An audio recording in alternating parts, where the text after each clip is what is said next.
the fighting militancy in Jammu and Kashmir. But right now we see this operation is underway. We have to see security forces are anyway closer to those attackers, track them down, or like in the past they have managed to escape. It happened they managed to escape after carrying out an attack on tunnel workers, and they appear to have escaped after yesterday's attack as well. So it remains a major challenge to dealing with this type of militancy, as we see in most of the attacks in Jammu. After every attack, militants had managed to escape. Right. Thank you so much, Nazir, for joining us with those details in regard to the latest attack that's taken place in Jammu and Kashmir. Moving on now to more news coming in, and this is in regard to severe Cyclone Dana that made landfall between Kedrapara district and Bhadrak. This is with a wind speed of 110 gusting to 120 kmph with extremely heavy rain that impacted the coastline of both West Bengal as well as Odisha, the impact of which was felt even all the way in Jharkhand. Now, reports of trees being uprooted have come in from Dhamra. East Midnapur in West Bengal is also witnessing the impact, and of course there are places such as Digha where very heavy showers have been reported, and authorities in turn have snapped power lines and disruption of other services in both states that have evacuated lakhs and lakhs of people. They've shut down schools, cancelled more than 400 trains, suspended flight operations. Now, in fact, the airport operations will resume now at 9 o'clock. In fact, the resumption was supposed to begin as far as both the airports are concerned. We're talking about the Bhubaneswar airport as well as the Kolkata airport.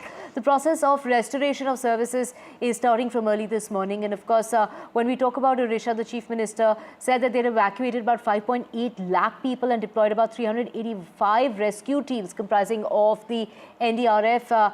And also, in fact, when we talk about West Bengal, more than 2 lakh people were evacuated. And we have Saurabh joining us to get us a sense of the situation on the ground this morning. Saurabh, take us through how bad is the situation, how many people have been impacted, and what are the kind of provisions and arrangements that have been made for the ones evacuated? Well, firstly, let me share the update on the airport operations, because airport operations have resumed is what we've been told. The first flight has landed and the first flight has also taken off after resuming airport operations this morning. And this, of course, is both for Bhubaneswar Airport and for Kolkata Airport. Operations have finally resumed. The cyclone has made landfall. As a result of this is very rainy weather in Kolkata, and also East Midnapur and places like Dhamra in Bhubaneswar, I beg your pardon, in Odisha, and also other places like Bhitarkanika are seeing very strong winds and also heavy rain. And of course, even the Hooghly River, a little bit of sort of waves in the river as well, and the very heavy rain too, because the water level definitely even in the river is high. But this is again, also depends on the tide. But what we know is that the cyclone has made landfall. So far, we haven't heard any news or any unfortunate news of casualties, which is a good thing, because obviously this is something that is what the authorities want to sort of prevent. They know that there will be some amount of damage from these strong winds and also, very heavy rain. But the priority remains saving lives. And if they can do that, they believe that the cyclone management has been successful. And states like Odisha, states like West Bengal, over the years have learned how to tackle cyclones. There are many cyclones that originate in the Bay of Bengal. These states are very, very prone to heavy rains. They're prone to floods. They're also prone to cyclones because cyclones originate in the Bay of Bengal. So obviously, the focus is on saving lives. Lakhs evacuated in Bengal to cyclone relief shelters. Even in Odisha, even more, that figure. And that is to ensure that no lives are lost, and that's something that's been done. However, till the situation improves a bit, you can see right now the weather is not looking very good even in Kolkata. Very, very cloudy and very heavy rain continuing even in cities like Kolkata, which are not so close to the landfall site. But at this point, the weather, of course, still remains bad in large parts of eastern India with the effect of Cyclone Dana, which has made landfall last night. Right. Of course, Saurabh, we can see the impact of that cyclone that will be felt over not just the course of day, but even tomorrow. We're expecting very heavy showers. And of course, it is extremely windy, as we can tell from the visuals on our screen. The impact will be felt. A word of caution that just because of cyclones made landfall doesn't mean that it's all over. The impact will be felt for another day and a half. Moving on now to Maharashtra, the Congress has released its first list of 48 candidates for the polls that are coming up on the 20th of November. Former Maharashtra Chief Minister Prithviraj Chavan will be contesting from his bastion of Karad, the south, and also its chief of the Congress Party, Nana Patole, who will be the MBA candidate from Sakoli. And to get more on this, we have Radhika joining us. We'll just have Radhika with us. But when we talk about that list that's finally been released by the Congress Party, it comes on the heels of the MVA. They're releasing its own list. Do remember, the formula was 85, 85, 85. It's a three-way contest. And of course, let's just go across to Radhika, who's joining us. Radhika, take us through the big names on this list that has been released by the Congress Party. That's right. Congress finally releasing its first list. 48 candidates have been named in the list, and at least about 25 existing MLAs have been retained in this list. Many new faces, new names as well as part of candidate list. Now, yes, many big names. Prithviraj Chavan, former Chief Minister, Nana Patole, of course, the Maharashtra Congress President, Vijay Wadetiwar, opposition leader, as well as several other names. And a few Mumbai names and candidates have also been named as part of this particular list. This is the first list as far as the Congress Party is concerned. It was released late last night, post, of course, both UBT Sena as well as NCP releasing the list. So, all in all, as of now, at least about 140 to 150 names have been released by the MVA. And as far as Mahayuti is concerned, close to 180 names have been released. And, we know for a fact that, as you mentioned, MVA had spoken about that 85 each party formula, 85, 85, 85, which is about 255 seats. And they haven't really spoken about the remaining 33 seats. There are disputed seats in those. Some will go to smaller parties. Yet there will be at least about 12 to 15 seats that are still disputed. The dispute is between Sena as well as the Congress Party. None of the disputed names have been sorted at this point, which is why we won't see that many Vidarbha and a few Mumbai seats in the list of seats that have been announced so far. So yes, discussions on that front still continuing. There is a possibility that a second list may be out today by either the Congress Party or perhaps NCP Sharad Pawar, because as of now, there are at least about 100 to 130 names that are yet to be released by the MVA. So yes, Congress among the last to release its first list. 48 people have been named. Several top leaders of Maharashtra Congress have been named, and at least about 25 existing MLAs have been retained. Right, Radhika, stay with us for our next story as well. And this is news just coming in regard to Baba Siddique's son, who is now going to be joining the Ajit Pawar faction of the NCP. What details do you have for us?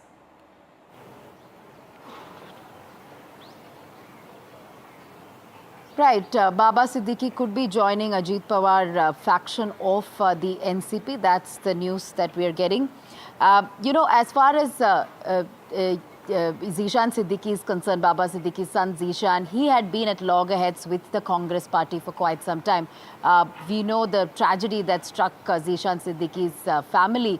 Baba Siddique was murdered allegedly by Lawrence Bishnoi gang, and now Zeeshan Siddique had put out certain posts in the recent past, especially the last couple of days, over the way MVA, several leaders within MVA had, reacted, and how there was, somebody else within Bandra East constituency they had named, which had angered Zeeshan Siddique. So therefore, he is believed to have met people from Mahayuti, especially NCP Ajit Pawar. And we know for a fact that Baba Siddique himself had left the Congress Party and joined the other side just about a year back. However, Zeeshan continued to be with the Congress Party, but as a result of disagreements and a result of another person being fielded in his constituency where he had a stronghold, he's disappointed, and therefore he's decided to join hands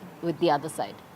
Right, this of course after Baba Siddique was expelled by the Congress in August after the party reported cross-voting in Legislative Council polls, and now his son is being roped in, and it is in fact Zeeshan Siddique who spoke with my colleague Paras. Let's listen in to what he has to say about his political plans.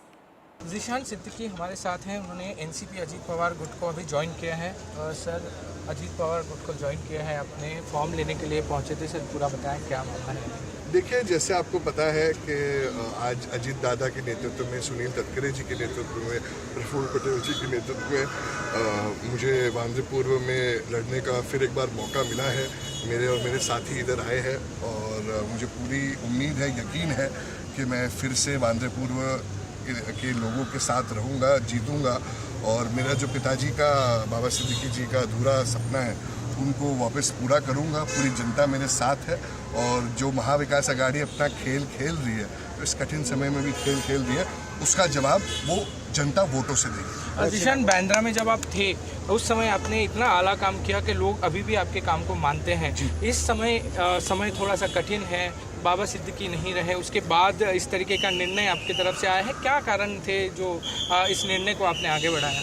मेरे पिताजी एक शेर थे, उनका खून मेरे रगों के अंदर है। तो कोई लोग कह रहे थे कि मैं चुनाव के मैदान को छोड़ के जाऊंगा, तो मेरे पिताजी ने मुझे ऐसा बड़ा नहीं किया था। उनकी लड़ाई है, आगे मुझे लड़नी है, लड़ेंगे और जीतेंगे। जिसने सम्मान दिया है उसके साथ आखिरी दम तक रहेंगे। And of course, it's the day of filing nomination. It's Maharashtra's Deputy Chief Minister Devendra Fadnavis who will be filing his nomination papers from Nagpur Southwest Assembly constituency today.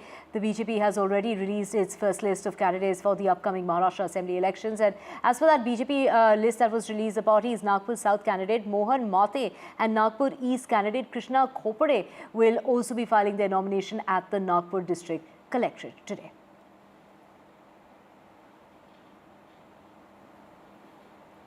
And Worli is perhaps the biggest selling point for the current Mahayuti government. In the last 12 months, Worli has seen an infrastructure development like no other, be it the opening of the northbound coastal road, the newly opened Arch Bridge, or the upcoming ambitious ring road projects meant to release the city of its massive load.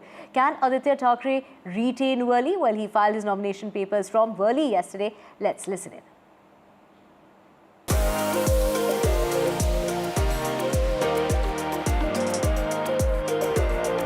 Standing on the Bandra-Worli sea link, and we will be taking this iconic 5.6 kilometer long sea bridge to reach Worli.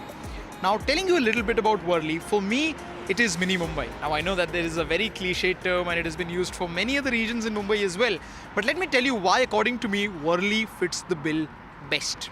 When you look at Worli, on one hand, it has got all of this futuristic infrastructure. You know, it has got the coastal road, a very vibrant work culture, and of course, the new bridge, which was introduced or rather inaugurated just a while back. But at the same time, Worli is also home to Mumbai's original inhabitants, and that is the Koi people.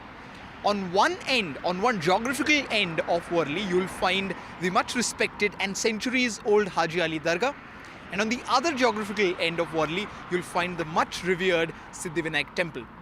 Worli captures the essence and idea of Mumbai like no other region.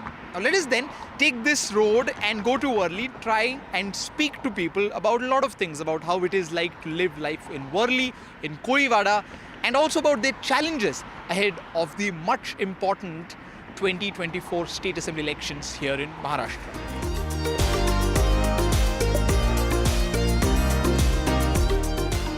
What you see on your screen right now is the Worli Kolivada. Of course, there are different types on different types of Kolivadas located across the city here in Mumbai, and this is one of the more prominent or one of the older ones.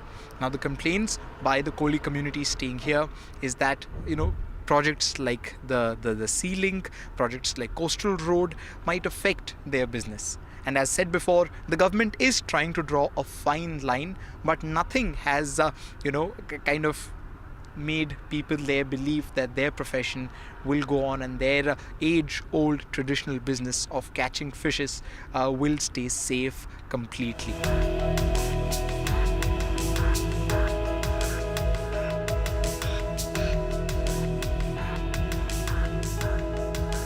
As we all know, the famous Haji Ali Dargah is located in the sea, and the sea here in Mumbai is known for being quite notorious when it comes to, the torrential rainfalls or even during the tsunami, the infamous tsunamis which took place here in Mumbai. But this was one of the few places which remain unhampered by the wrath of rain gods or even by the wrath of sea gods here in Mumbai, which is why the faith that Mumbaikars have. Now, when I talk about Mumbaikars, I talk about people from across different religions. The faith they have in this place is second to none. For them, this place is as important as any other religious place in Mumbai.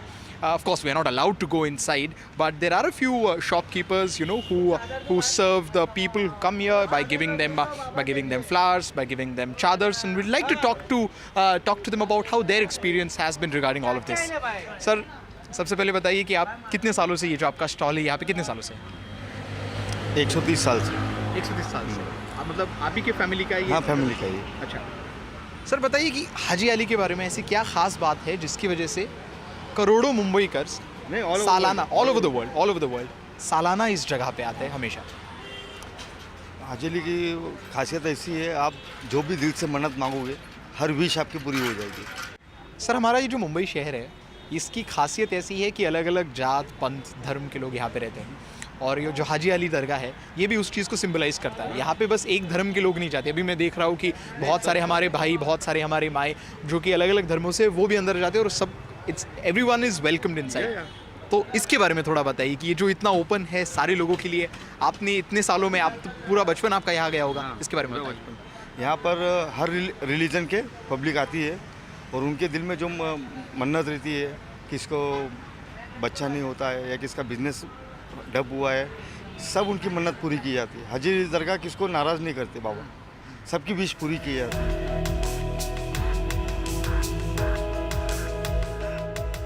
Sir, ये भी पिछले कुछ हफ्तों पहले कुछ threats आए थे, जब मुंबई में कभी भी सिक्योरिटी थ्रेट आता है तो हाजी अली में सिक्योरिटी बढ़ाई जाती है, सिद्धिविनायक में सिक्योरिटी बढ़ाई जाती है।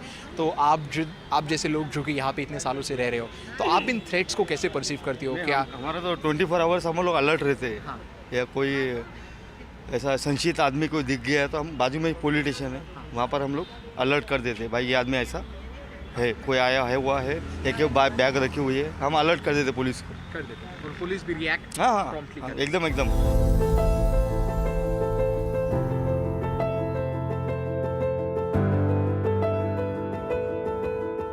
Just like the Mumbai city, even Haji Ali Dargah is known for its diversity. And when you are crossing through this road, which is right in front of Haji Ali Dargah, and an important point here in South Mumbai, in Worli region of South Mumbai, you'll see this famous and close to a 50-year-old juice shop, which goes by the name Haji Ali Juice Center. And for many who come from outside the place, this juice shop has become synonymous to the Dargah. So we'll try and talk to these people who work here in the juice center to understand about what their experience has been serving this fresh fruit juice to people for close to 50 decades. That's almost half a century. Sir, सबसे पहले आप बताइए, ये जो juice shop है ये exactly कितना पुराना है? ये 1971 से है, करीब 52-53 साल हो गया, और हम यहाँ 36 साल से हैं। आप यहाँ पे 36 साल? जी।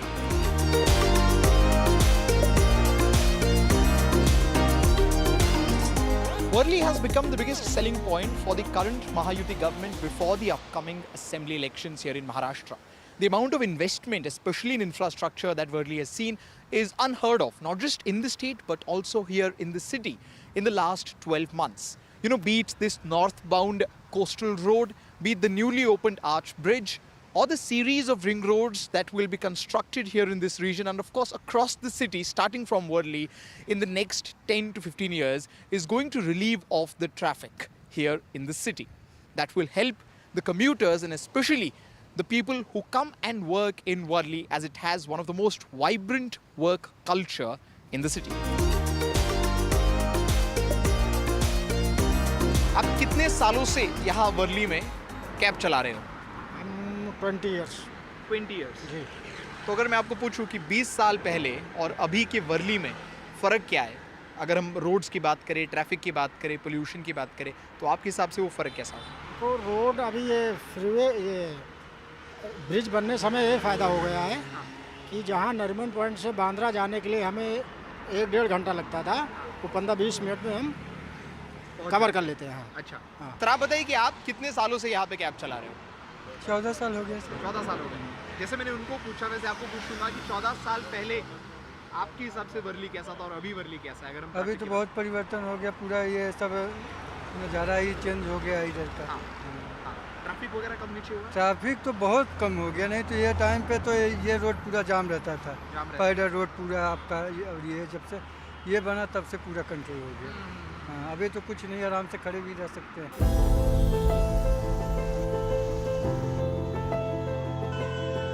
One of the major attractions here in the Worli constituency is this region, and that is the Korevada.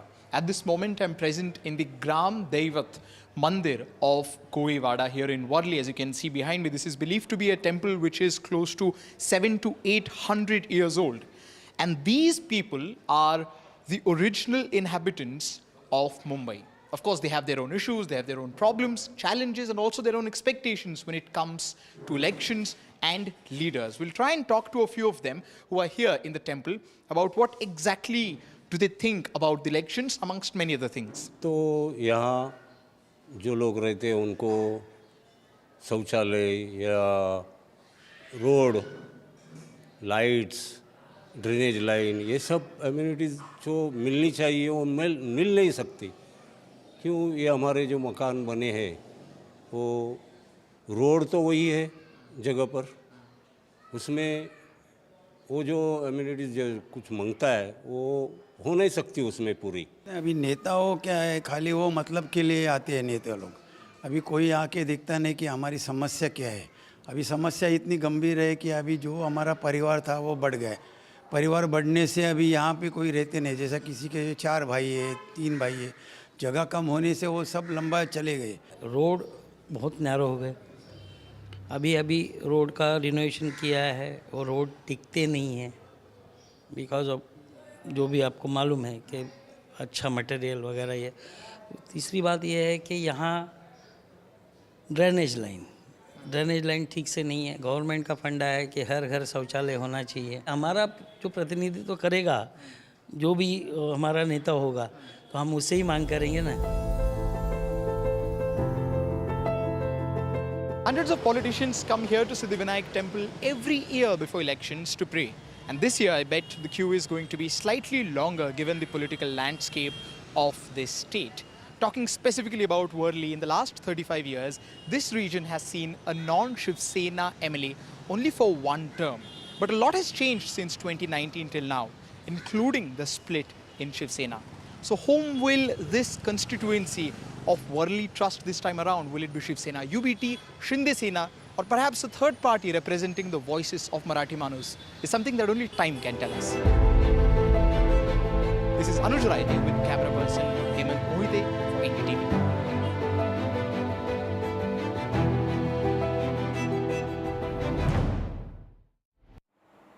Thank you so much, Anuj, for getting us that report from Mumbai. With that, we're slipping a very short break. Back with a whole lot more on the other side.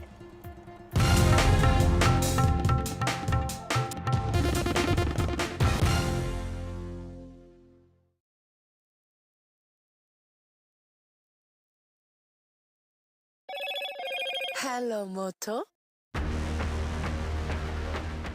Motorola Edge 50 Pro. World's first AI-powered pro-grade camera.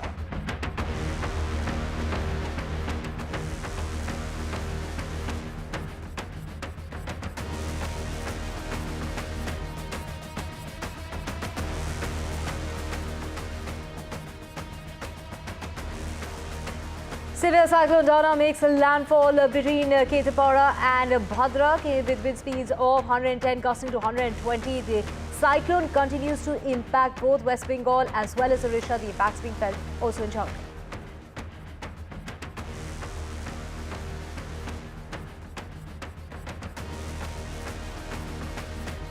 Two soldiers and 2 civilians have been killed in a terror attack that took place in Baramulla. 2 soldiers and 2 porters killed while 3 others have been injured.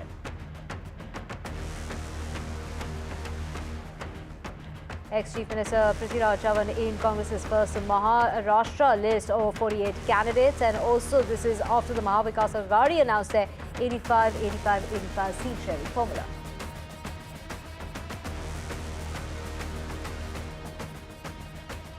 German Chancellor Olaf Scholz has arrived in the national capital. He is here on a 3-day visit. He will be holding talks with Prime Minister Modi.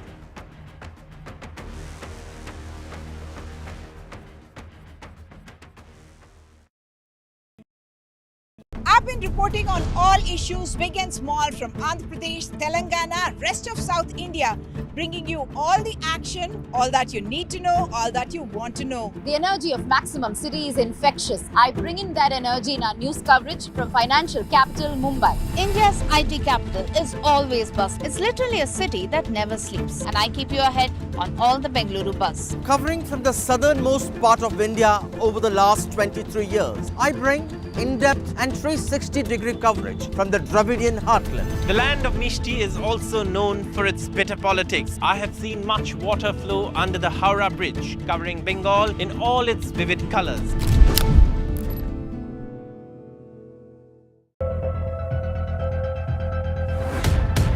We reached an agreement on petroling. We have gone back to where the situation was in 2020, and we can say with that the disengagement process with China, you can say, has been completed. The understanding, to my knowledge, is that we will be able to do the patrolling which we were doing in 2020. NDTV proudly upholds its legacy of trust and credibility.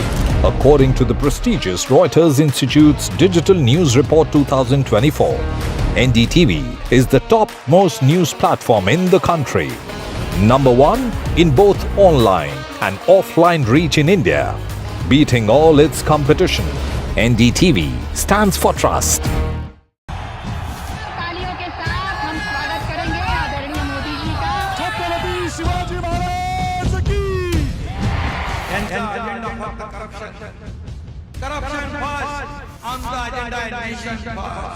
घोषणा आणि जनतेचे पैसे लुटणं.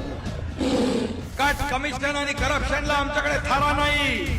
त्यांचा परिवारवाद आमचा महाराष्ट्रवाद. महाराष्ट्रामध्ये 1,75,000 जागा रिक्त आहेत. पण का मिळत नाही? राज्याची जनतेच्या घमाच्या पैशाची तिजोरी लुट.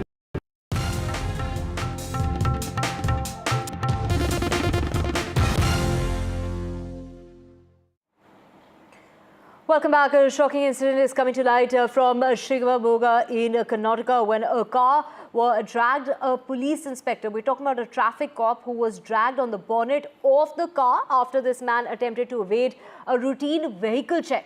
As the officer attempted to stop the car, he grabbed onto the front, and instead of halting, the man went ahead and sped away, in fact, and which is why the police cop, this is the traffic police officer who was on the bonnet, was dragged for almost 100 meters.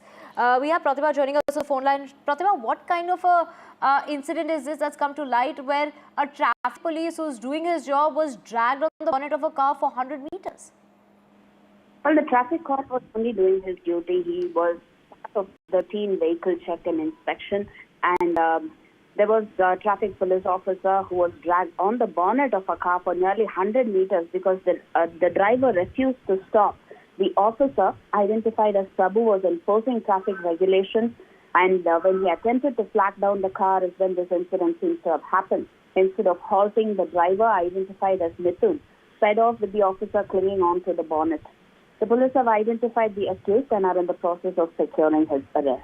This has definitely come as a big shock to not just Shimoga but to the entire citizens of Karnataka.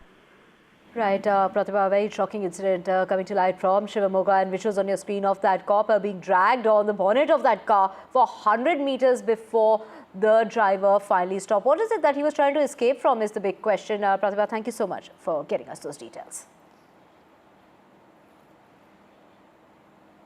And let's get you the very latest in the firing that took place outside Salman Khan's residence. Now, jailed gangster Lawrence Bishnoi's brother, Anmol Bishnoi, who is operating in Canada. He's operating from Canada and the US, is now in the National Investigation Agency's wanted list. The federal agency has included Anmol Bishnoi in its most wanted list and declared a reward of 10 lakh rupees. We have Shreya joining us.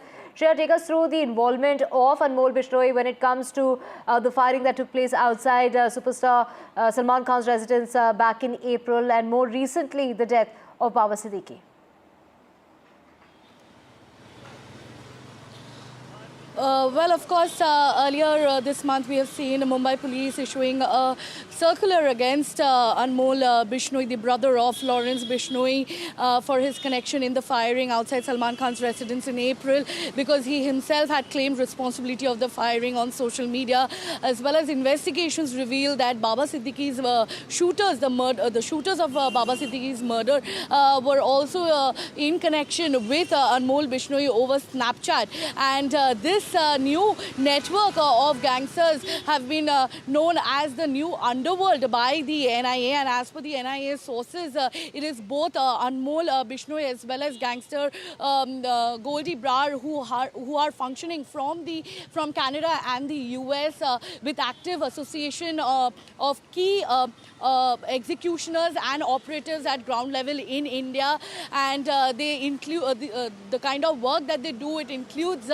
conspiracies and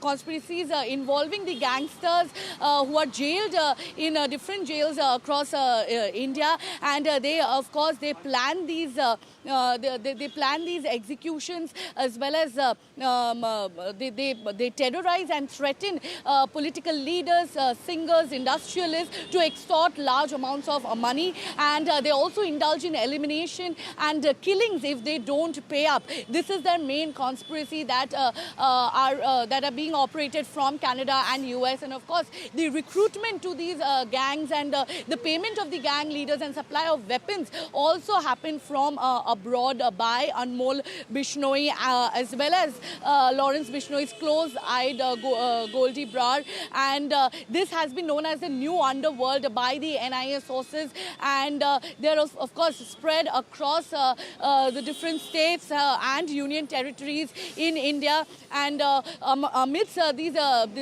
various attacks, these sensational attacks, now the fact of the matter is that Anmol Bishnoi, the brother of jailed gangster Lawrence Bishnoi, is in the radar of the National Investigative Agency, and the NIA has also promised a reward of 10 lakhs for anyone who gives information about Anmol Bishnoi's whereabouts in the country, as well as in Canada, because he predominantly lives in Canada and he keeps traveling to US, and he has carried out these coordinated attacks on Salman Khan outside his residence in April, as well as the recent sensational murder of NCP leader Baba Siddique. Over to you.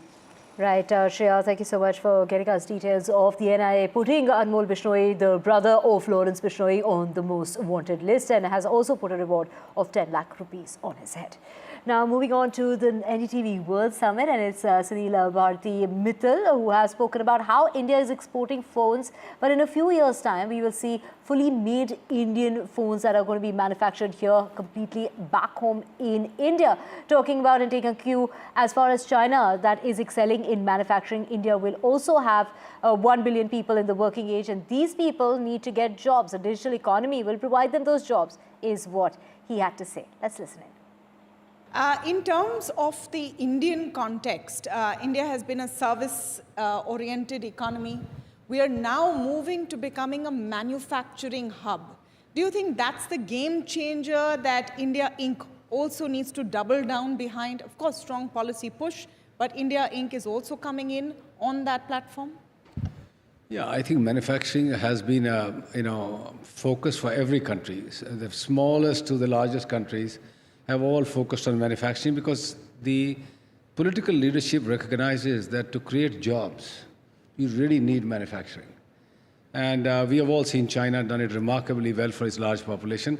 Now, given the context that India will have in not too distant future, we're talking about 2030, India will have 1 billion people in the working age, 1 billion people, which means great opportunities, tremendous amount of consumption, equally tremendous amount of savings. But these people need to get jobs. Now, digital will provide jobs and opportunities. NASSCOM's assessment is that we'll need 1 million people in the digital world in the next 5 years, continuously on a year-by-year basis. But that's just 5 million people. There are some other sectors, service industry, tourism, our new e-commerce type of activities, which will also generate a lot of jobs. But in the end, for any nation to really become a true economic power, you need manufacturing. And I'm so glad that finally India is getting its manufacturing piece right. The PLI, productivity linked incentive, is becoming a huge boost for the manufacturing sector. And the trusted products and services and networks, where India is saying anything that goes into the networks, the digital networks, must be trusted. And that is forcing a lot of companies to come and manufacture here in this country. Suddenly you're seeing from a net importer of mobile phones, India has started to now export phones. And as our Prime Minister mentioned just last week, that India will eventually start to produce mobile phones in India, not just assembling them, but right from the semiconductor stage to the glass shells, to the entire structure of the phones and its circuitry being made in India. So you will in the next few years have a truly fully India-made mobile phones. And just an example of how manufacturing is taking place. So electronics, hardware manufacturing, software, in any case, India has been very strong. And also at the NDTV World Summit was Nobel laureate Professor Paul Romer, who said that, talking about the Aadhaar system here in India, in lauding that, of course, and saying that how the United States failed to use technology to improve lives in the US. If you ask the companies in Silicon Valley, they'll say, where is the lost opportunity? We've become the 4 or 5 most powerful companies in the world. The companies who have for the last 15 years dominated the US stock markets, never happened before. And so no signs of slowing. Okay, well, let me give you my the conversation I have back and forth with them. When I said before that, look, historically, one of the signs of the dramatic improvements in standards of living is steadily increasing life expectancy across countries, across time. And so then I talk to the Silicon Valley types and say, life expectancy has stopped increasing in the United States. It's actually falling. And then they say, oh, well, no, we don't want to use that measure anymore for progress. We want to use something else. And I'm saying, no, if that's the measure that we picked in the beginning, you got to stick with it. And by that measure, something's really gone wrong in the United States. People are not living as long as they did before. So how can it be that we've had a technological revolution and people aren't living as long? It's because that technology has not been used to improve the quality of life. And then you see what Aadhaar has done by not just making it easy for people in this room to make digital payments, but taking hundreds of millions of people who had no existence in the formal state. They had no document, no birth certificate, no driver's license, no official document of any kind. They didn't exist in the eyes of the modern state. Aadhaar made them real, gave them existence by giving them a number. And then all kinds of things have been built on top of that. So there's the direct benefit transfer schemes, access to financial accounts. But this was because this country decided we are going to use the technological opportunities here to benefit everyone. And I guarantee you life expectancy hasn't started falling in India. It happened here because it came in from the top. You had Prime Minister Modi, when he came in 2014, adopt Aadhaar, which had been around even before he came, but he chose that, he stuck with it and used it for what, and we've seen the what's happened now. So are you saying that government should be playing a larger role? Yeah, absolutely. Than just policy making and technology? I'm saying that, and I think economists have done a huge disservice to the world by just repeating mindless assertions about the government is the problem and the market is the solution. That's just not true. So let's talk about something practical. How am I here? I got here because I could go to the airport, get on an airplane, fly here at minimal disruption and very safely. Why is it possible that I can do that? Well, there are all of these technologies of the jet engine, the GPS navigation system, the aeronautical insights about how to design the wings of an airplane. But that system wouldn't work if we didn't have a Federal Aviation Administration in the United States and in comparable agencies around the world who regulate the air travel industry and make it safe. So you don't need a government which is big in the sense of running the airlines. That is not a good idea. But you do need a government which is big in the sense, or strong, strong. We want a strong government that can say, you're going to lose your ability to fly airplanes if you don't follow the safety regulations. Or you're going to lose your ability to sell that airplane unless you fix the safety defect.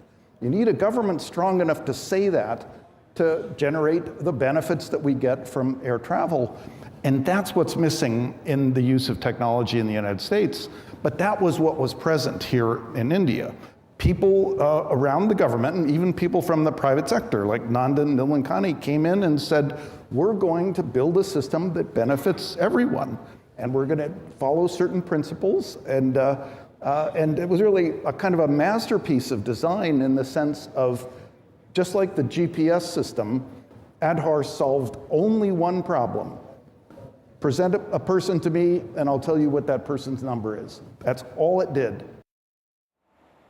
And switching tracks now, former Indian the Indian women's hockey team captain Rani Rampal announced her retirement on Thursday, ending a 16-year career. The 29-year-old will sign off as one of India's most decorated hockey players after leading the women's team to its best ever finish at the Olympics, a 4th place at the Tokyo Games in 2021. My colleague Vimal Mohan spoke with her. Let's listen in. Hockey की queen Rani Rampal और 28 number की Jersey अब आप दोबारा मैदान पर खेलते हुए नहीं देख पाएंगे। रानी रामपाल ने हॉकी को अलविदा कह दिया। सबसे पहले लाइफ का ये सबसे बड़ा मोमेंट भी आपको एक तरह से कह सकते, कैसे ओवरऑल जर्नी की सबसे मुश्किल और सबसे कामयाब मोमेंट को बताइए।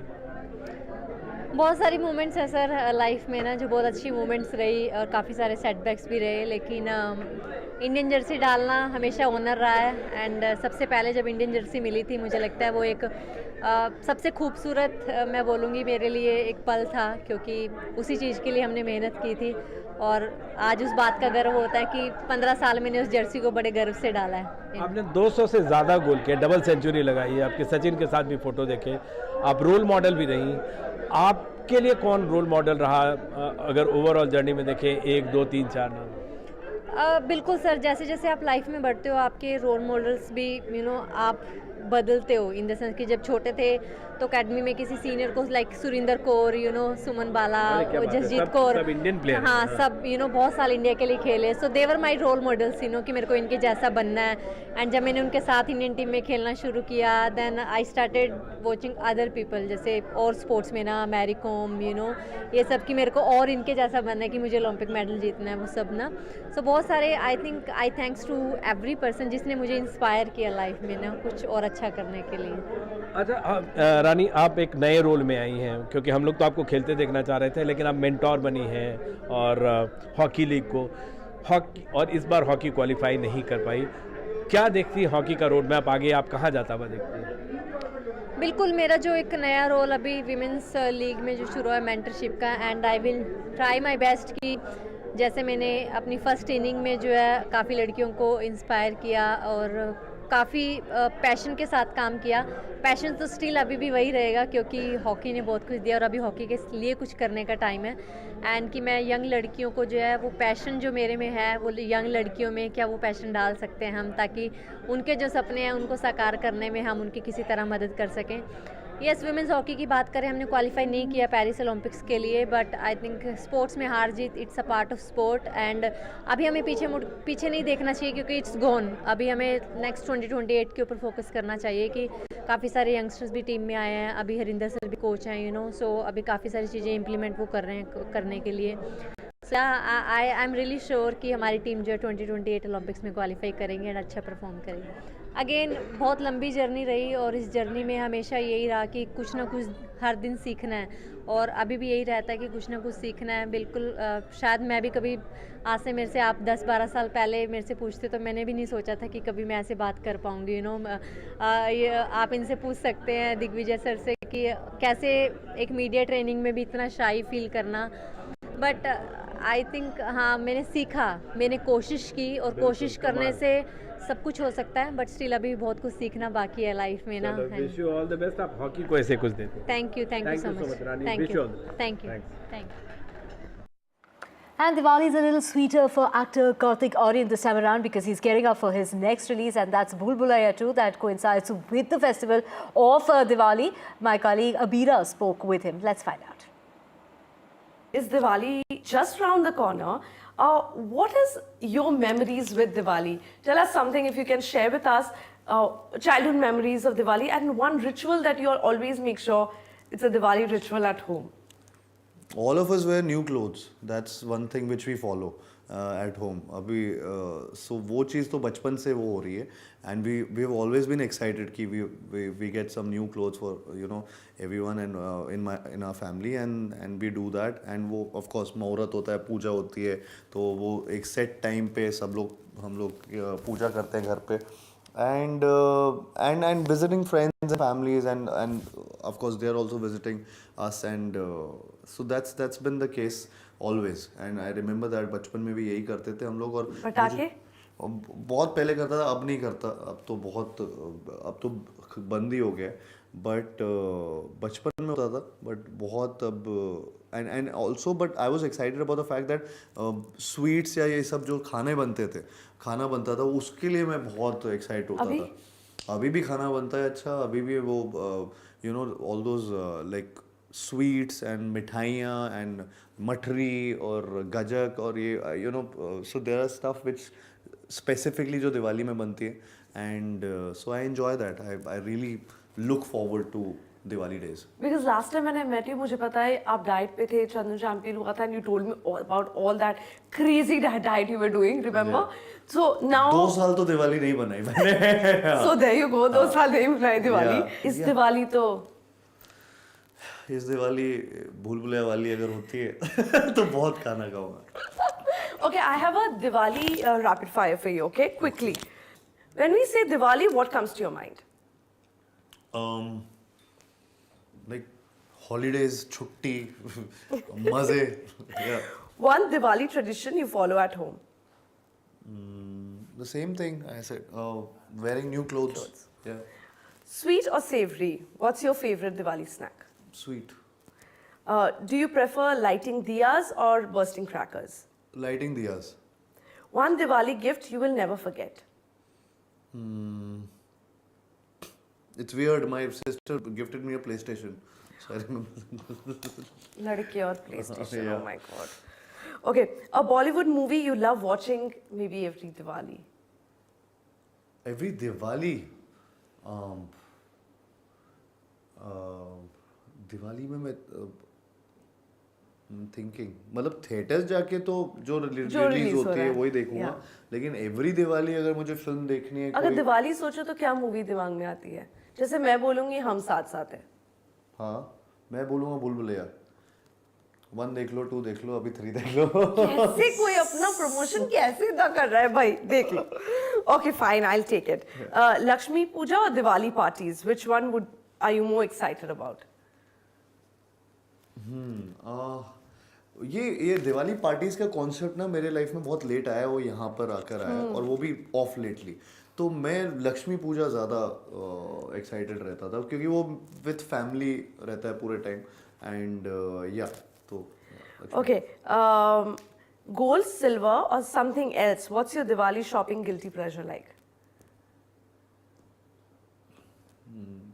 I'm thinking. कभी गोल्ड खरीदा है मम्मा के लिए दिवाली के टाइम पे? नहीं, उन्होंने खरीदा. मैंने नहीं खरीदा गोल्ड, नहीं खरीदा silver. I don't know. I'm clothes, more and more clothes. Like I don't stop. Oh really? Yeah. You are shopaholic. When it comes to this, yeah. कारहॉलिक भी, सब कुछ. ये नहीं बोला कि गाड़ियाँ खरीद लेता हूँ. नहीं, ये नहीं बोला. ये मैंने अभी तक इस दिवाली मैंने गाड़ी नहीं खरीदी. ये सोच के बताना, a Diwali tradition you will want to pass on to the next generation. I think spending time with your family. वो बहुत होता है दिवाली में कि you get time to spend with your family, and otherwise we are usually in our own world, and I think Diwali में ये बहुत बचपन से ये रहा है मेरे कि घर पे हम लोग ज़्यादा टाइम स्पेंड करते हैं उस दिन. दिवाली में हम कोई बाहर नहीं जाते. हाँ, it's more like That's the ritual because Lakshmi आती है. Exactly. Right? Exactly. दरवाजा खुला रखते हो? दरवाजा खुला नहीं रखते, अभी रखूँगा. अभी रखूँगा.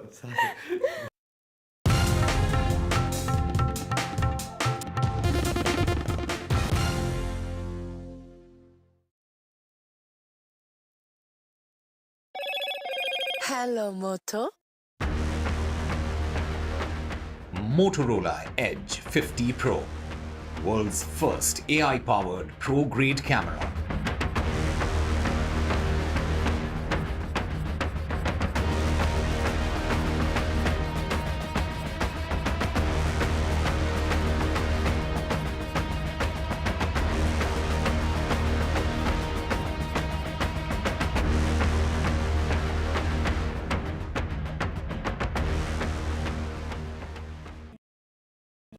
Stay informed and entertained with the new and updated NDTV News app. You can watch all our channels live, listen to podcasts, read breaking and exclusive news from around the world and more. Download the NDTV app today and get access to the best journalism and storytelling on your smartphone or tablet. The NDTV app. News that matters to you. We reached an agreement on patrolling. You know, we have gone back to where the situation was in 2020, and we can say with that the disengagement process with China, you can say, has been completed. The understanding, to my knowledge, is that we will be able to do the patrolling which we were doing in 2020.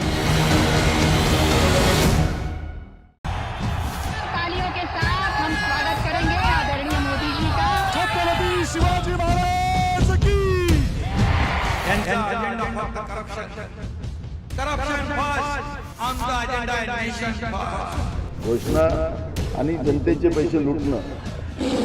Cut commission आणि करप्शनला आमच्याकडे थारा नाही. त्यांचा परिवारवाद आमचा महाराष्ट्रवाद. महाराष्ट्रामध्ये 1,75,000 जागा रिक्त आहेत. मग का भरत नाही? राज्याची जनतेच्या घमाच्या पैशाची तिजोरी लुटण्यासाठी हे सरकार आहे. पूर्वीच्या सरकारच्या काळामध्ये निधी देताना त्यांना असं वाटायचं की त्यांच्याच खिशातले पैसे चालले. शेतकऱ्यांना मोफत वीज देण्याचं काम आपल्या सरकारने सुरू केलं. NDTV proudly presents NDTV World Summit 2024, the India Century. I now request the Honorable Prime Minister to launch NDTV World. Prime Minister Narendra Modi's inaugural session at the NDTV Summit outlined his vision for the India Century, driven by aspirational India. हमारा प्रयास होगा भारत की century सिर्फ भारत की नहीं बल्कि पूरी मानवता की जीत की सेंचुरी बने. The summit brought together prominent global leaders, highlighting India's pivotal role on the world stage. Not just Indians trusting India's leadership, but the global South especially trusting India's leadership. Canada is concerned, I think there are some very specific issues. I think a lot of people know that. Permanent seat on the UN Security Council is something that should be India's right. AI is going to be one of the most important, drivers. It's a very exciting time for India, Indian cinema as well at a global level. NDTV World Summit was more than just a conversation. It was a confluence of ideas poised to shape our global future. New day, new show, a new experience. Start your day with the news, not views. We bring you stories that matter and impact your life. News that informs and keeps you ahead. From Maximum City, Mumbai, to the seat of power, Delhi, NDTV brings you the best breakfast show. Breakfast news on NDTV, 8 a.m. every day.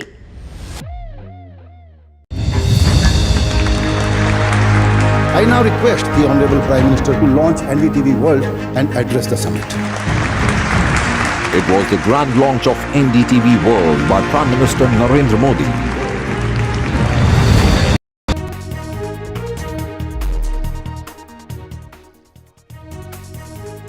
It's 10 a.m. You are watching NDTV 24/7. I'm Parmeshwar Bava. We've got an action-packed bulletin lined up for you over the next 1 hour. Let's begin with the headlines we're tracking currently. The severe cyclone Dana made landfall between Bhitarkanika in the Kendrapara district and Dhamra in Bhadrak with a wind speed of around 110 kilometers per hour and extremely heavy rain.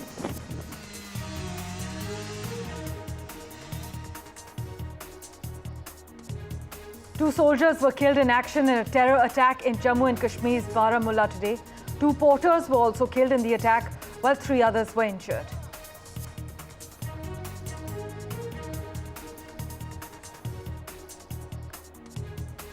Jail gangster Lawrence Bishnoi's brother Anmol Bishnoi, who runs his empire from Canada and the United States and coordinated attacks on NCP leader Baba Siddique, as well as on actor Salman Khan's residence in April this year, is now in National Investigation Agency's crosshairs.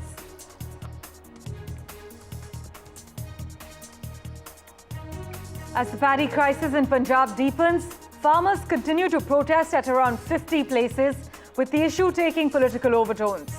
Farmer organizations say farmers will resort to a road blockade at a few places in Punjab for an indefinite period from tomorrow to protest against the tardy paddy procurement and other issues. The German Chancellor, Olaf Scholz, has touched down in India as part of his 3-day official visit, during which he and Prime Minister Modi will take part in wide-ranging talks with a focus on boosting bilateral strategic ties, including in the areas of defense, trade and clean energy.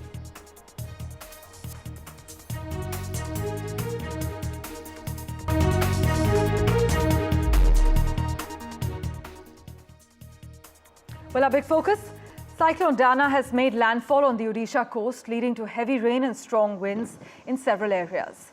In fact, the storm made landfall between Bhitarkanika in the Kendrapara district and Dhamra in Bhadrak with a wind speed of around 110 kilometers per hour. The services at Bhubaneswar's Biju Patnaik International Airport and Kolkata's Netaji Subhash Chandra Bose International Airport, which was suspended last evening as part of precautionary measures, resumed at 8 a.m. this morning. But authorities in both states evacuated lakhs of people. They've shut schools, cancelled more than 400 trains, and they had suspended flight operations briefly as well as they braced for the severe cyclonic storm. In neighbouring West Bengal, meanwhile, East Midnapore also witnessed the impact of the cyclone. And for a check from Ground Zero, we have with us Saurabh Gupta joining us live from Kolkata at the moment. Saurabh, take us through the trail of destruction and what kind of arrangements have been made for the ones that have been evacuated. Brit or lakhs have been evacuated from both states. Well, the evacuations are a precautionary measure. These states, Odisha and West Bengal specifically, have experience in handling cyclones because cyclones originate in the Bay of Bengal quite regularly and make landfall in these states, on the coastal areas of these states very often, every cyclone season. So evacuations are part of a measure that they have. They also have cyclone shelters where people are evacuated to. They built these cyclone shelters over the years, and as precautionary measures, they shut down ferry services, they shut down flights, they shut down railway services, all of that to ensure that there's no damage to life. And that's something that they've done. Now, we are in Kolkata, and even the weather in Kolkata, of course, seems a little, sort of affected by the cyclone at this point. It's windy and very heavy rains. And of course, this is something that we are seeing at this point at the Maidan area. And obviously, very, very heavy rain and windy weather in Kolkata at this point. And this is, of course, the situation here in this part of the country. And therefore, what we know is that the cyclone made landfall yesterday evening, but it has finally and it will slowly now sort of lose its intensity and become a cyclonic storm from a severe cyclonic storm, and gradually, deposit all the moisture along the way on land. And this is, of course, what you see that's happening. The rain is part of that process of landfall of the cyclone, and that's taking place at this point in Kolkata too, which is quite far away from the cyclone location. You can see very heavy rain and windy weather at this point, all part of the effect of the landfall of Cyclone Dana that took place last evening. But flights have resumed at both Bhubaneswar and Kolkata airport, and at this point the landfall has happened. and the cyclone continues to move inwards towards the land. As always, Saurabh, thanks so much for joining us with that live update from Kolkata. In other crucial news, 2 soldiers were killed in action in a terror attack in Jammu and Kashmir's Baramulla today. 2 porters were also killed in this attack, while 3 others were injured, as per the latest details our sources have disclosed. Omar Abdullah has condemned the attack, calling it a matter of serious concern. Meanwhile, the Indian Army's Chinar Corps, in a post on X, confirmed an exchange of fire that happened between soldiers and terrorists in the general area of Baramulla's Butapatri. Terrorists first attacked an army vehicle in Butapatri last evening. The attack actually came hours after a labourer was shot at and injured in Jammu and Kashmir. The injured man was later then identified as Preetam Singh from Uttar Pradesh. The attack on the army vehicle today was the second in the Union Territory in the last 72 hours. My colleague Nazir Masoodi has been tracking all the details very closely. He joins us live at the moment. Nazir, the series of attacks have posed a major security challenge for the government, as you've been highlighting constantly. What are the latest details you can disclose to our viewers? Well, coordinate search operation is underway in Butapatri area of Baramulla district where this attack took place. It appears to have been an ambush on army truck in which several soldiers and 2 porters were traveling. 2 army soldiers have been killed in action and 2 army porters, both locals, have been killed in this attack. They have been identified as Mushtaq Ahmed and Zahur Ahmed, both residents of Boniar in Baramulla district. One of the fallen soldiers is also said to be a local from Bandipur district. So far, Army has not, put out the names of the fallen soldiers. But clearly, this appears to be a coordinated attack in an area which was clearly free from militancy. The attack has come just 4 days after a major attack on construction site of a road tunnel in Gagangir, Sonmarg area, Bandipur district. So where 7 people, including a doctor, were killed.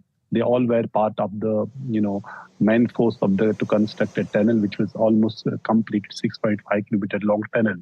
So the attacks is a serious concern. And yesterday, J&K Lieutenant Governor Manoj Sinha held a high-level security review meeting with the Army, paramilitary, and Jammu and Kashmir police. And in the evening, when there was another attack on this army in Butapatri, Lieutenant Governor said that he has spoken to top army commanders and asked them to take swift action and eliminate militancy. But we have seen this in the past attacks. After past attacks, militants have managed to escape.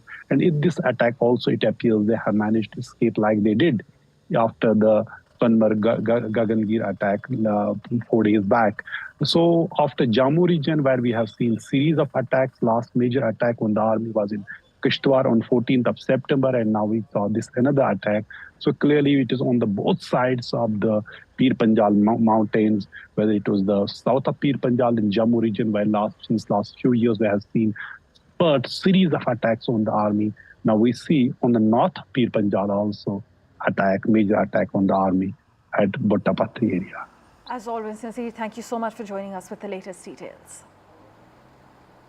Well, let's turn our attention now to Maharashtra, where Zeeshan Siddique, son of former Maharashtra Minister Baba Siddique, who was shot dead earlier this month, joined the Ajit Pawar-led faction of the Nationalist Congress Party this morning, days before the state votes in an assembly election. Now, Siddique, expelled by the Congress in August after the party reported cross-voting in legislative council polls, will defend the Vandre East seat he won in 2019 from Varun Sardesai. My colleague Paras Dama spoke to Baba Siddique's son. Listen in. Zeeshan Siddiqui हमारे साथ हैं। उन्होंने NCP Ajit Pawar गुट को अभी join किया है। Sir, Ajit Pawar गुट को ज्वाइन किया है, अपने फॉर्म लेने के लिए पहुंचे थे। सर, पूरा बताएं क्या मामला है। देखिए, जैसे आपको पता है कि आज अजीत दादा के नेतृत्व में, सुनील तटकरे जी के नेतृत्व में, प्रफुल्ल पटेल जी के नेतृत्व में मुझे वांद्रे पूर्व में लड़ने का फिर एक बार मौका मिला है। मेरे और मेरे साथी इधर आए हैं और मुझे पूरी उम्मीद है, यकीन है कि मैं फिर से वांद्रे पूर्व के लोगों के साथ रहूँगा, जीतूँगा और मेरा जो पिताजी का, बाबा सिद्दीकी जी का अधूरा सपना है, उनको वापस पूरा करूँगा। पूरी जनता मेरे साथ है और जो महाविकास आघाड़ी अपना खेल खेल रही है, तो इस कठिन समय में भी खेल खेल रही है, उसका जवाब वो जनता वोटों से देगी। जीशान, बांद्रा में जब आप थे उस समय आपने इतना आला काम किया कि लोग अभी भी आपके काम को मानते हैं। इस समय थोड़ा सा कठिन है, बाबा सिद्दीकी नहीं रहे, उसके बाद इस तरीके का निर्णय आपकी तरफ से आया है। क्या कारण थे जो इस निर्णय को आपने आगे बढ़ाया? मेरे पिताजी एक शेर थे, उनका खून मेरे रगों के अंदर है। तो कोई लोग कह रहे थे कि मैं चुनाव के मैदान को छोड़ के जाऊंगा, तो मेरे पिताजी ने मुझे ऐसा बड़ा नहीं किया था। उनकी लड़ाई है, आगे मुझे लड़नी है, लड़ेंगे और जीतेंगे। जिसने सम्मान दिया है उसके साथ आखिरी दम तक रहेंगे। Radhika Ramaswamy has been tracking the details very closely. She joins us live at the moment from Mumbai. Radhika, being expelled earlier from the Congress, now Baba Siddique's son has joined the NCP. That's right. This is a big development. Zeeshan Siddique joining NCP Ajit Pawar party. Something that was on the expected lines, especially the developments over the last few days. Of course, the MVA had announced the candidature of another individual in Bandra's constituency, which did not go down well with Zeeshan Siddique. In fact, he had put out a Twitter post speaking about betrayal by MVA. Of course, Zeeshan was expelled from his party a few months ago for allegedly cross-voting in the council elections, post which, of course, this was something that was expected. Of course, the tragic event also taking place, Baba Siddique's murder, and of course the investigations that happened post that. Now, just about 2 weeks after this tragic incident, Zeeshan Siddique, following his father's footsteps really, because his father had also left the Congress party after many years, after decades of serving the Congress party, and joined hands with NCP Ajit Pawar several months ago. So now Zeeshan Siddique as well doing the same. Of course, he was expelled from his party. He was also cooperating with the investigations before the Mumbai police in connection to his father's murder. Now, this morning, of course, he has joined NCP Ajit Pawar. And of course, you know, politically speaking, of course, this is a great move as far as NCP Ajit Pawar party is concerned. There is a lot of sympathy wave riding as far as Zeeshan is concerned post his father's murder. So that is something, you know, unfortunately Ajit Pawar faction will be cashing in on. But yes, a big development as far as, you know, Maharashtra assembly elections are concerned. Zeeshan Siddique, who recently lost his father, has joined hands with the NCP Ajit Pawar faction, and he will be contesting Bandra East, his stronghold. He had been an MLA from there, his father an MLA from Bandra West, before that Bandra East. Very politically powerful, you know, figure, Zeeshan Siddique, as well as his father. So yes, all in all, you know, it is a stronghold of the Siddique family, especially for Zeeshan. As always, Radhika, thanks so much for taking us through the details and contextualizing the information for us. Do stay on with us for the next update as well, as Maharashtra Deputy Chief Minister Devendra Fadnavis is expected to file his nomination papers from the Nagpur Southwest Assembly constituency today. The BJP has already released its first list of candidates for the upcoming Maharashtra Assembly elections. And as per a BJP release, the party's Nagpur South candidate Mohan Mate and Nagpur East candidate Krishna Khopre will also file their nominations at the Nagpur District Collectorate. Let's go right across to Radhika for the quick update. Radhika, do we have any idea regarding what time Mr. Fadnavis is expected to file his nomination papers? Yes, a schedule has been sent by Devendra Fadnavis's office. He will be filing his nomination papers at about 11 a.m. in Nagpur. Of course, he is representing Nagpur Southwest constituency, a constituency which he's represented in the past as well. In fact, he'd been an MLA from 2 different constituencies in Nagpur, Southwest as well as West. Southwest a couple of times and West thrice. So which means he was in total an MLA for almost 25 years from Nagpur. So he's a veteran leader. He's an expert as far as Nagpur is concerned. Once again expected to emerge victorious. This is again his stronghold. He is, you know, the man of Nagpur. We also believe that he will be, in fact, visiting Nitin Gadkari as well just before he files his nomination papers. Devendra Fadnavis, of course, the big man as far as the BJP is concerned, as far as Maharashtra politics is concerned. He's the deputy CM, he's the home minister. And we know for a fact that, you know, just after Lok Sabha defeat, he had decided to resigned from his post and he wanted to take part in the organizational activity, make BJP stronger for assembly elections. However, the Delhi High Command did not allow him to step down as Deputy Chief Minister. He had taken responsibility of Lok Sabha defeat as well. So yes, Devendra Fadnavis, the big face of BJP today, filing his nomination from his stronghold of Nagpur at about 11 a.m. today. As always, Radhika, thanks so much for joining us with the latest details. Well, let's turn our attention now to the national capital. Well, pollution is at emergency levels in parts of Delhi. The toxic PM2.5 matter is 15 times the safe limit, the WHO safe limit that's been given. Delhi's current pollution levels breached that by 15 times. The pre-Diwali Delhi air is akin to smoking 10 cigarettes a day. The cancer-causing pollutants are choking the residents of Delhi. The average air quality in the national capital is actually in the very poor category. The toxic smog is in the air. There's foam that's toxic in the waters, meanwhile, in the Yamuna. After 10 years of killer pollution, the big question remains, have any lessons been learnt yet? Well, Anushka joins us with a quick update from Ground Zero at the moment. Anushka, reports had stated that the MCD had allocated 2.4 crore rupees to 12 city zones to enhance air quality as emergency measures.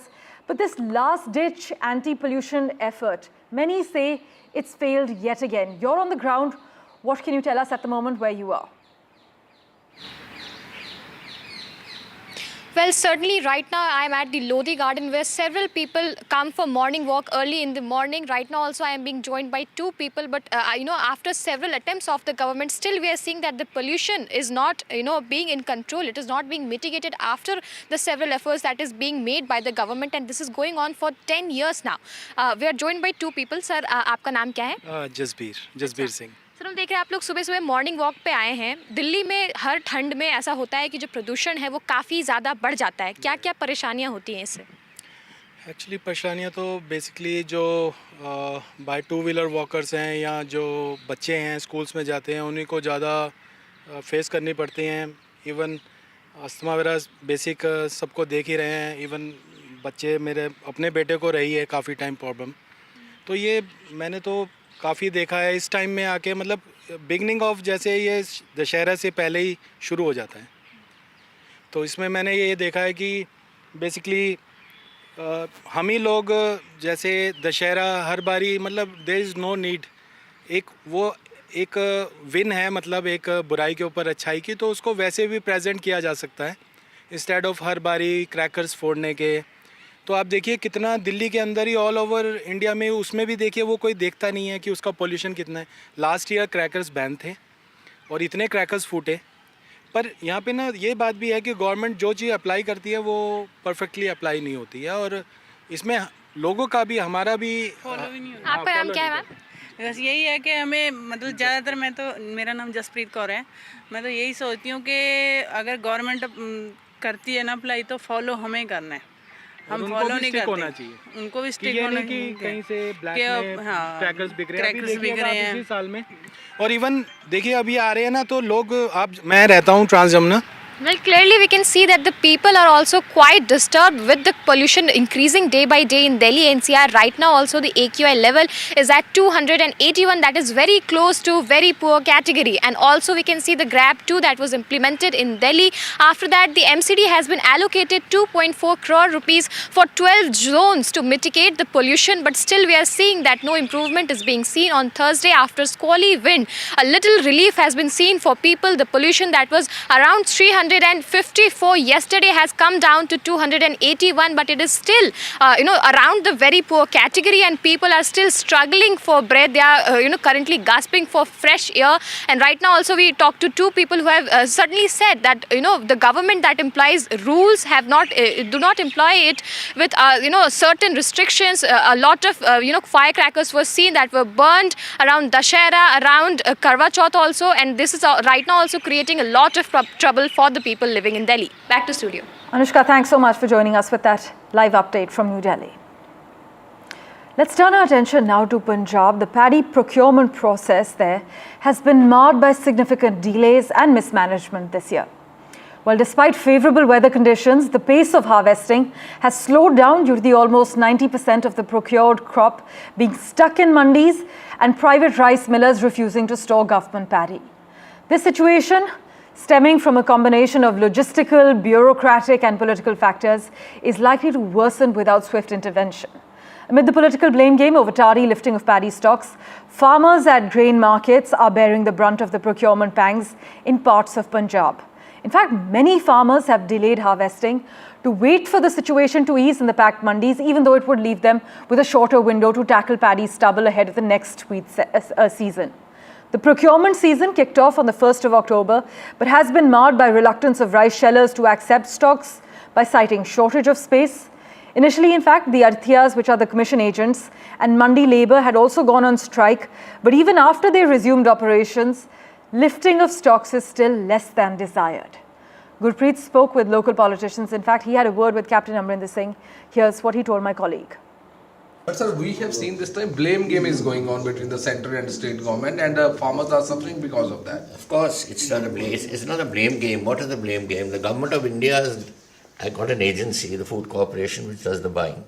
So that is one side of the story. The other side, how much is the Food Corporation to buy is told by the Punjab government.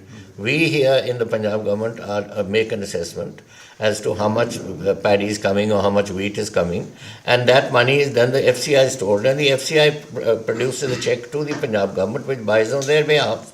Now that means they haven't done their exercise properly. The FCI should have done it. That's one. And secondly, the Punjab government should have done it. This coordination takes place months in advance. It is not taking place on the spur of the moment, and money is made available. So why, when we could do it, and my government did it for 10 years, 10 procurements we did, how come these chaps can't do it? ਤੁਹਾਨੂੰ ਸਭ ਨੂੰ ਪਤਾ ਕਿ ਪੰਜਾਬ ਦੇ ਅੰਦਰ paddy ਦੀ procurement ਦਾ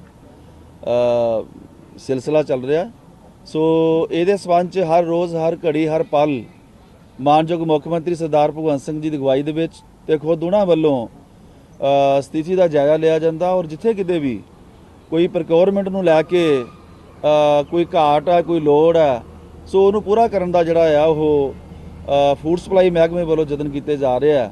ਕਿਸੇ ਵੀ ਤਰ੍ਹਾਂ ਦੇ ਕਿਸਾਨ ਨੂੰ ਮੰਡੀ ਦੇ ਅੰਦਰ ਦਿੱਕਤ ਨਹੀਂ ਆਉਣ ਦਿੱਤੀ ਜਾਵੇਗੀ, ਇਹ ਬੜਾ ਕਲੀਅਰ ਹੈ ਮਾਨਯੋਗ ਮੁੱਖ ਮੰਤਰੀ ਜੀ ਦਾ ਆਦੇਸ਼ ਹੈ।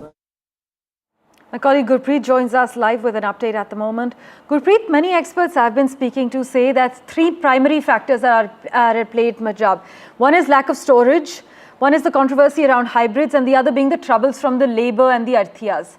Farmer organisations, meanwhile, say that they will resort to a road blockade tomorrow onwards in a few places in Punjab.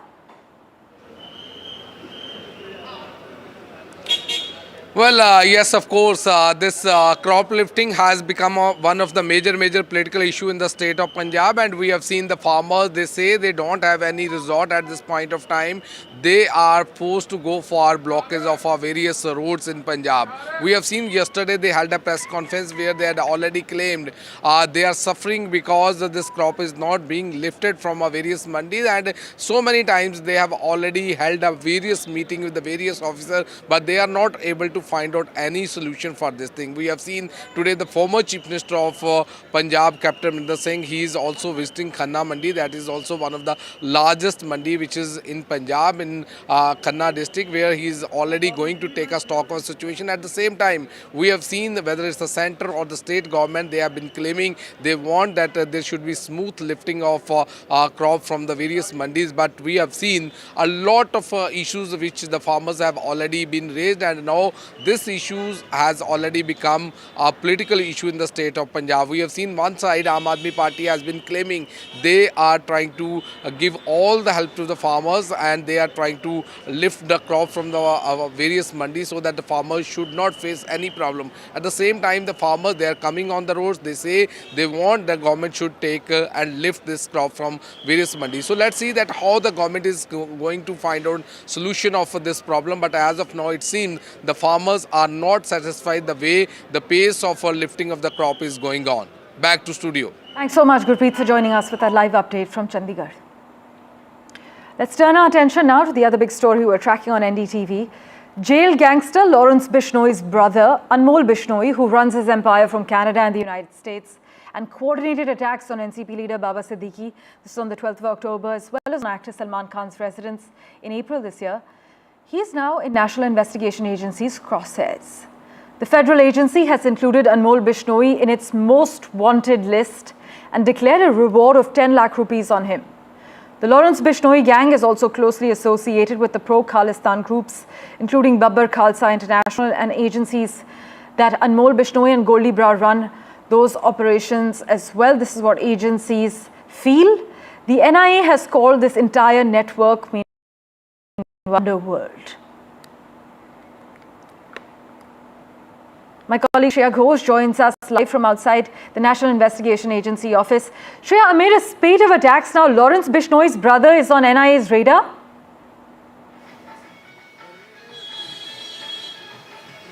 That's right. It's not only his brother Anmol Bishnoi, but also gangster Goldi Brar, who collectively sort of oversee the crime syndicate of jailed gangster Lawrence Bishnoi. And they, of course, include the conspiracies and executions with active association of the executioners and operatives at the ground level in India. And they discuss it with with various gang leaders who are lodged in various jails across the world. And they sort of terrorize and send threats to political leaders, industrialists, singers and sports persons to extort money. And they also indulge in elimination or killing, for that matter, if they don't pay up. These are as per the NIA sources. This is how they function, and this NIA has called the new underworld. Of course, this gang has spread across India in various states and union territories, including Delhi, Punjab, Maharashtra, Gujarat, and the recruitment and supply of guns and of the other gang leaders. It takes place from abroad by mostly Anmol Bishnoi, who has carried out these coordinated attacks on the NCP leader Baba Siddique, as well as the firing incident outside Salman Khan's residence. He himself took responsibility of the firing incident outside Salman Khan's residence in April this year. And also the shooters of Baba Siddique's murder, they also had connection with Anmol Bishnoi over Snapchat, as per NIA sources. And now NIA is searching for Anmol Bishnoi, who currently is in Canada. He keeps traveling to US, and he oversees this entire empire crime syndicate of Lawrence Bishnoi. And now NIA has declared that they will be paying 10 lakh reward, 10 lakh rupees reward for anybody who gives information about the whereabouts of Anmol Bishnoi, the brother of jailed gangster Lawrence Bishnoi.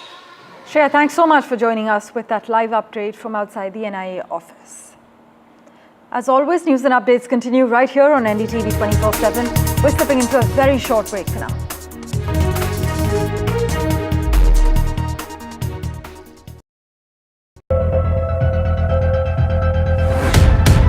We reached an agreement on patrolling. We have gone back to where the situation was in 2020, and we can say with that the disengagement process with China, you can say, has been completed. The understanding, to my knowledge, is that we will be able to do the patrolling which we were doing in 2020.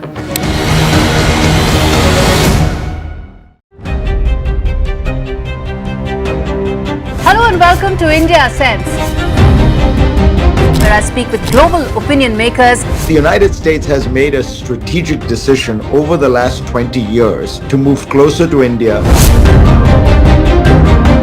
Now a $7 trillion economy seems a perfectly conceivable number. If you want to be a national party, it's that you sort of accept the way the world is rather than want to endlessly hark back to how it was. Modi is promoting the digitization of the economy, which is accelerating growth in the country.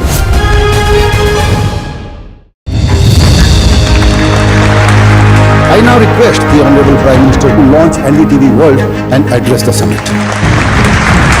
It was the grand launch of NDTV World by Prime Minister Narendra Modi. NDTV World. as he laid out his vision for the India century at the NDTV World Summit. ऐसी सदी जिसमें भारत के प्रयासों से दुनिया में स्थिरता आए, in the presence of those who are shaping our future. मेरी तरफ से आपको ढेर सारी शुभकामनाएं हैं। NDTV World, your new home for global news is here. I've been reporting on all issues, big and small, from Andhra Pradesh, Telangana, rest of South India, bringing you all the action, all that you need to know, all that you want to know. The energy of Maximum City is infectious. I bring in that energy in our news coverage from financial capital Mumbai. India's IT capital is always buzz. It's literally a city that never sleeps. And I keep you ahead on all the Bengaluru buzz. Covering from the southernmost part of India over the last 23 years, I bring in-depth and 360-degree coverage from the Dravidian heartland. The land of Mishti is also known for its bitter politics. I have seen much water flow under the Howrah Bridge, covering Bengal in all its vivid colors. NDTV proudly presents NDTV World Summit 2024, the India Century. I now request the Honorable Prime Minister to launch NDTV World.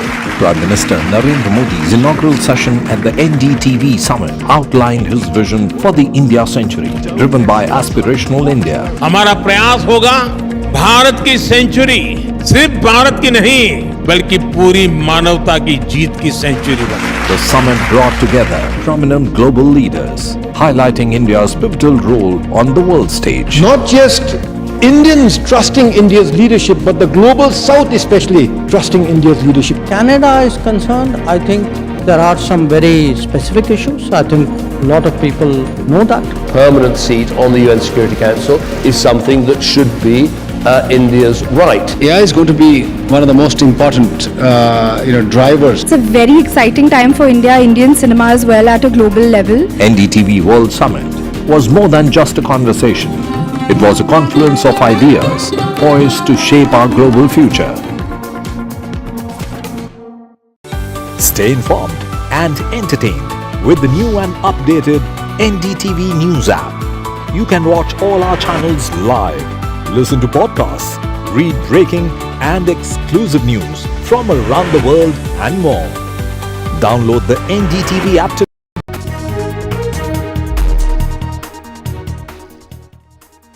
Welcome back.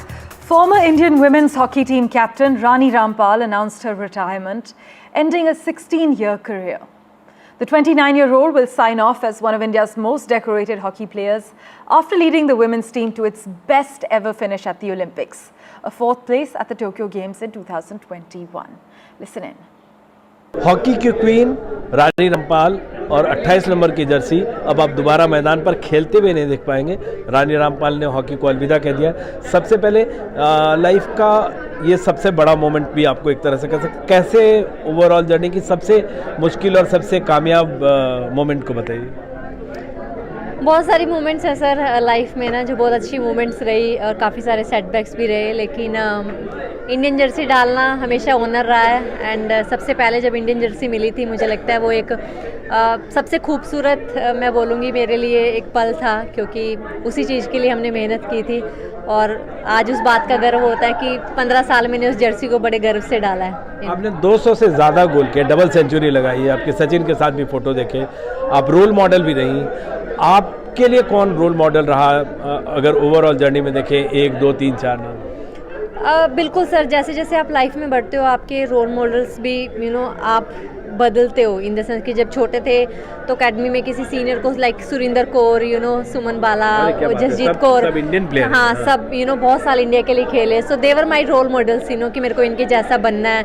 And जब मैंने उनके साथ Indian team में खेलना शुरू किया, then I started watching other people, जैसे और स्पोर्ट्स में ना मैरी कॉम, ये सब कि मेरे को और इनके जैसा बनना है कि मुझे ओलंपिक मेडल जीतना है, वो सब ना। सो बहुत सारे I thanks to every person जिसने मुझे इंस्पायर किया लाइफ में ना कुछ और अच्छा करने के लिए। अच्छा रानी, आप एक नए रोल में आई हैं, क्योंकि हम लोग तो आपको खेलते देखना चाह रहे थे, लेकिन आप मेंटोर बनी हैं और हॉकी लीग को और इस बार हॉकी क्वालिफाई नहीं कर पाई। क्या देखती हॉकी का रोड मैप आगे, आप कहाँ जाता हुआ देखती हैं? बिल्कुल मेरा जो एक नया रोल अभी विमेंस लीग में जो शुरू है मेंटरशिप का, and I will try my best कि जैसे मैंने अपनी फर्स्ट इनिंग में जो है काफ़ी लड़कियों को इंस्पायर किया और काफ़ी पैशन के साथ काम किया। पैशन तो स्टिल अभी भी वही रहेगा क्योंकि हॉकी ने बहुत कुछ दिया और अभी हॉकी के लिए कुछ करने का टाइम है। एंड कि मैं यंग लड़कियों को जो है वो पैशन जो मेरे में है वो यंग लड़कियों में क्या वो पैशन डाल सकते हैं हम, ताकि उनके जो सपने हैं उनको साकार करने में हम उनकी किसी तरह मदद कर सकें। यस, वुमेंस हॉकी की बात करें, हमने क्वालिफाई नहीं किया पेरिस ओलंपिक्स के लिए, बट आई थिंक स्पोर्ट्स में हार जीत it's a part of sport. And अभी हमें पीछे नहीं देखना चाहिए क्योंकि इट्स गॉन। अभी हमें नेक्स्ट 2028 के ऊपर फोकस करना चाहिए कि काफ़ी सारे यंगस्टर्स भी टीम में आए हैं, अभी हरिंदर सर भी कोच हैं, यू नो, सो अभी काफ़ी सारी चीज़ें इंप्लीमेंट वो कर रहे हैं करने के लिए। सो या आई एम रियली श्योर कि हमारी टीम जो है 2028 ओलंपिक्स में क्वालिफाई करेंगे एंड अच्छा परफॉर्म करेंगे। अगेन बहुत लंबी जर्नी रही और इस जर्नी में हमेशा यही रहा कि कुछ ना कुछ हर दिन सीखना है और अभी भी यही रहता है कि कुछ ना कुछ सीखना है। बिल्कुल शायद मैं भी कभी आज से मेरे से आप 10-12 साल पहले मेरे से पूछते तो मैंने भी नहीं सोचा था कि कभी मैं ऐसे बात कर पाऊँगी, यू नो। आप इनसे पूछ सकते हैं दिग्विजय सर से कि कैसे एक मीडिया ट्रेनिंग में भी इतना शाई फील करना, बट आई थिंक हाँ मैंने सीखा, मैंने कोशिश की और कोशिश करने से सब कुछ हो सकता है, बट स्टिल अभी बहुत कुछ सीखना बाकी है लाइफ में ना। Wish you all the best. आप हॉकी को ऐसे कुछ देते हैं। Thank you so much Rani. Thank you. Meanwhile, Indian students in Canada should be aware of their surrounding and resist radicalization attempts by Khalistani terrorists and extremists. This is what Sanjay Kumar Verma, India's recalled High Commissioner, has urged the parents of students in Canada to do. He spoke to NDTV's Vishnu Shom. Listen in. What about Indian students? I believe we are the largest cohort of international students in Canada. They would have anxious parents. They would be worried about visas in the future. I was a student in Canadian universities. Both my degrees are from there. What would your message be to all of those, very concerned people back home? Their kids are over there. What I would say is that their kids should be aware of the surroundings in which they are. They should not be influenced by the outreach from these Khalistani terrorists and extremists, and they should look after themselves well. In Canada at the moment, from these Khalistanis, I think there is a perceived threat to the larger Indian community, including the students' community. And therefore, if they see anything suspicious or they are reached out by someone whom they feel is suspicious, they should immediately report to the law and order authority of their region. That's an important statement, sir. There is an outreach effort by Khalistani sympathizers in Canada towards Indian students. Yes. How does that happen?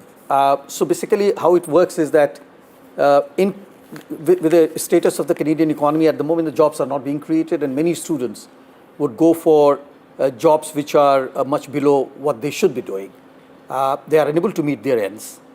And some of these Canada-based and Canadian Khalistani extremists and terrorists will try to allure them by giving them money, by giving the food, and therefore trying to influence them with the kind of nefarious businesses that they are doing. Some of the students get attracted towards that. Then there is another thing which is happening. Some of the students would be asked to get photographed in front of the Indian High Commission in Ottawa or the two consulates, shouting anti-India slogans, desecrating our flag, or doing something which is disrespectful to India, and then they will go and seek asylum because their version will be that if I go back to India now, I'll be punished. So one way of people seeking asylum would be under the influence of Khalistani extremists. Students would come in front of the High Commission or one of our consulates, do something which insults, our flag, our embassy, our High Commission, etc., and then seek asylum, right? And there have been cases of students like that being granted asylum. Many such cases. And recently we have also come across some of the cases where Indian nationals who landed at the airport, with the visa, Canadian visa, they will not be allowed in. And in a few cases, very few cases, the Canadian authority there will ask them, look, if you file an asylum request, you'll be allowed in. What is this? So there are various kinds of influences which are pushing these students in the wrong direction. So parents, please talk to your children very regularly, try to understand their welfare, give them sane advice so that they don't fall on the wrong side of the society. Switching tracks now, hailing India's Aadhaar initiative, Nobel laureate Professor Paul Romer said technology was used to give citizens an existence and further access to schemes. He spoke to NDTV's Executive Director Senthil Chengalvarayan at the NDTV World Summit. Listen in. If you ask the companies in Silicon Valley, they'll say, where is the lost opportunity? We've become the 4 or 5 most powerful companies in the world. The companies who have for the last 15 years dominated the US stock markets, never happened before. And so no signs of slowing. Okay, well, let me give you my the conversation I have back and forth with them. When I said before that, look, historically, one of the signs of the dramatic improvements in standards of living is steadily increasing life expectancy across countries, across time. And so then I talked to the Silicon Valley types and say, you know, life expectancy has stopped increasing in the United States. It's actually falling. And then they say, oh, well, no, we don't want to use that measure anymore for progress. We want to use something else. And I'm saying, no, if that's the measure that we picked in the beginning, you got to stick with it. And by that measure, something's really gone wrong in the United States. People are not living as long as they did before. So how can it be that we've had a technological revolution and people aren't living as long? It's because that technology has not been used to improve the quality of life. And then you see what Aadhaar has done by not just making it easy for people in this room to make digital payments, but taking hundreds of millions of people who had no existence in the formal state. They had no document, no birth certificate, no driver's license, no official document of any kind. They didn't exist in the eyes of the modern state. Aadhaar made them real, gave them existence by giving them a number. And then all kinds of things have been built on top of that. So there's the direct benefit transfer schemes, access to financial accounts. But this was because this country decided we are going to use the technological opportunities here to benefit everyone. And I guarantee you life expectancy hasn't started falling in India. And so it happened here because it came in from the top. You had Prime Minister Modi, when he came in 2014, adopt Aadhaar, which had been around even before he came, but he chose that, I mean, he stuck with it and used it for what, and we've seen the what's happened now. So are you saying that government should be playing a larger role? Yeah, absolutely. Than just policy making and technology? I'm saying that, and I think economists have done a huge disservice to the world by just repeating mindless assertions about the government is the problem and the market is the solution. That's just not true. So let's talk about something practical. How am I here? I got here because I could go to the airport, get on an airplane, fly here at minimal disruption and very safely. Why is it possible that I can do that? Well, there are all of these technologies of the jet engine, the GPS navigation system, the aeronautical insights about how to design the wings of an airplane. But that system wouldn't work if we didn't have a Federal Aviation Administration in the United States and in comparable agencies around the world who regulate the air travel industry and make it safe. So you don't need a government which is big in the sense of running the airlines. That is not a good idea. But you do need a government which is big in the sense, or strong, strong. We want a strong government that can say, you're going to lose your ability to fly airplanes if you don't follow the safety regulations. Or you're going to lose your ability to sell that airplane unless you fix the safety defect. You need a government strong enough to say that to generate the benefits that we get from air travel. And that's what's missing in the use of technology in the United States. But that was what was present here in India. People around the government, and even people from the private sector, like Nandan Nilekani, came in and said, we're going to build a system that benefits everyone. and we're going to follow certain principles. And it was really a kind of a masterpiece of design in the sense of, just like the GPS system, Aadhaar solved only one problem. Present a person to me, and I'll tell you what that person's number is. That's all it did. The big story we're tracking from Canada, Prime Minister Justin Trudeau has said that Canada will significantly reduce the number of new immigrants it allows into the country after acknowledging that his government has failed to get the balance right coming out of the pandemic. Now, while Canada has long prided itself as a place that welcomes new immigrants, public opinion in the country has recently soured on immigration, which has been blamed for reducing housing affordability. Canada is now set to bring in 3,95,000 new permanent residents in the year 2025, 3,80,000 new immigrants in 2026, and 3,65,000 new immigrants in 2027. That's down from 4,85,000 in 2024 in the first multi-year reduction since Ottawa started laying out multi-year immigration levels back in 2018. To understand the ramifications on ground zero, we have with us Daniel Boardman at the moment. As always, Daniel, thanks so much for making time for us. Some industry experts I've been speaking to in Canada argue that they were able to officially avoid a recession because of immigration. But Daniel, what have been some of the initial reactions to this major reversal in immigration policy on home ground? Everyone's happy with the reduction, and vast majority of people say it's not enough, it should be even lower.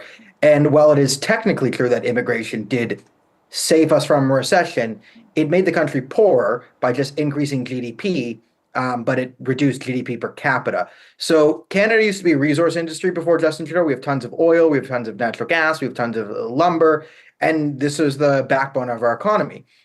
When Justin Trudeau came in, this is, of course, to save the planet. We have to get rid of all of this. So Canada's new economy is now human trafficking and money laundering. We call this immigration and education. So many Indian students that I saw the second one you just did, and a lot is right in there. Many Indian students coming into Canada are not actually students, but they're victims of human trafficking. If you're going to a real Canadian university like McGill, U of T, UBC, then this doesn't apply to you. That's what most Indians think Canadian schools are.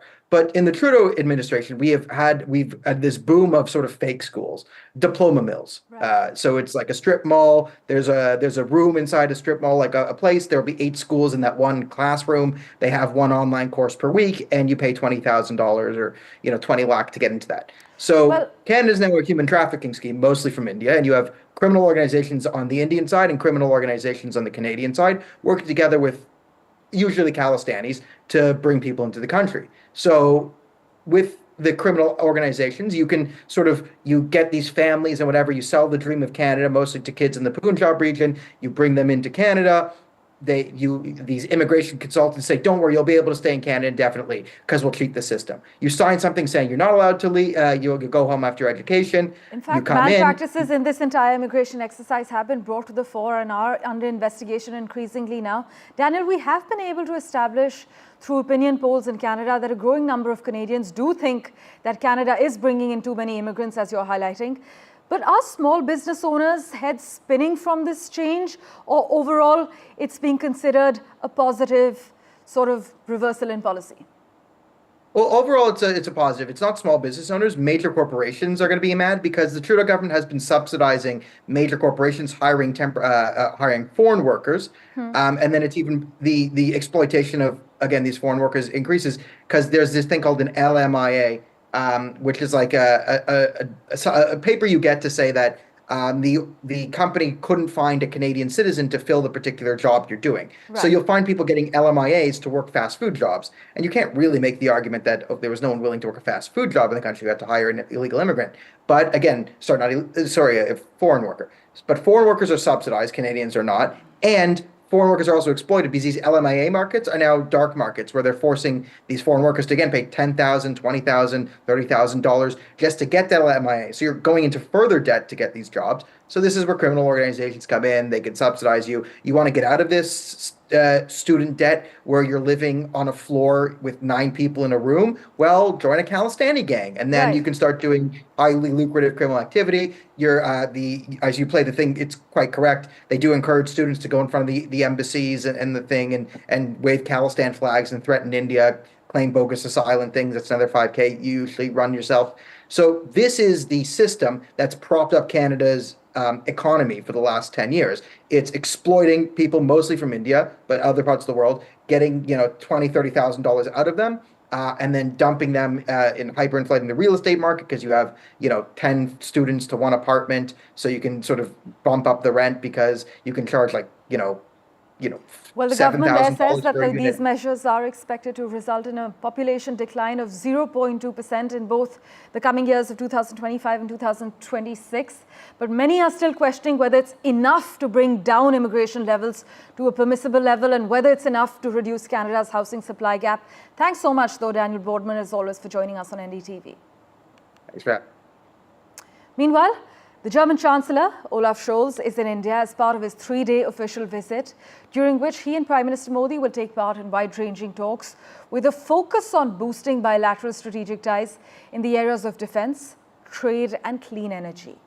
As far as the plan of action is concerned for today, Prime Minister Modi and Mr. Scholz will co-chair the 7th Intergovernmental Consultations, and as you know, the IGC is a whole-of-government framework under which ministers from both sides hold discussions in their respective areas of responsibility and then report on the outcome of their deliberations to the Prime Minister as well as the Chancellor. The German cabinet, by the way, has recently adopted a key document titled Focus on India, aimed at elevating the bilateral relations to the next level.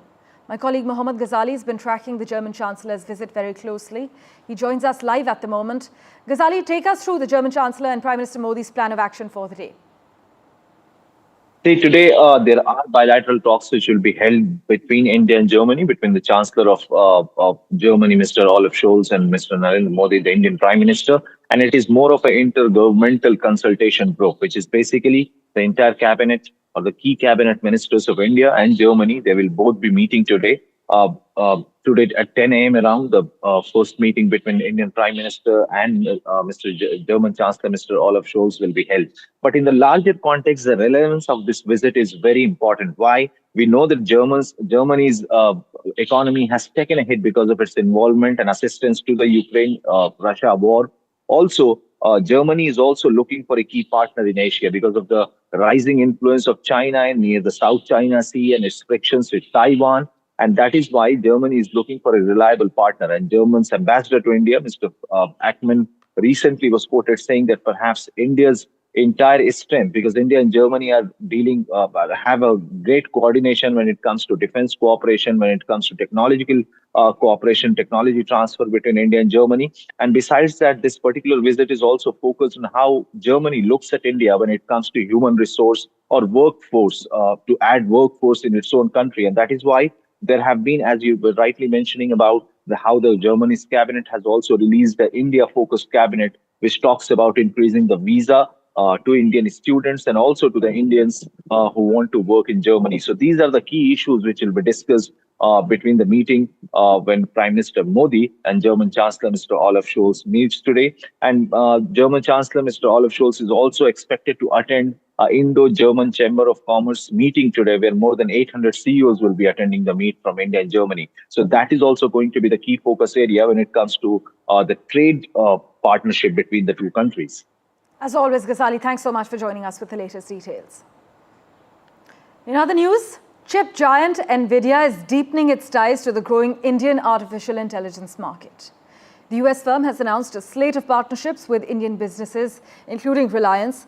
In fact, Nvidia also plans to work with a local IT company to create an AI model in Hindi. Global chip firms are racing to build semiconductor facilities in India, which aims to eventually compete with other tech hubs like Taiwan. But Nvidia CEO Jensen Huang said that instead of focusing on manufacturing chips, India should harness its data and energy resources to become an artificial intelligence export powerhouse. In fact, he argues other countries have been manufacturing chips for a long time. No one manufactures intelligence at the moment.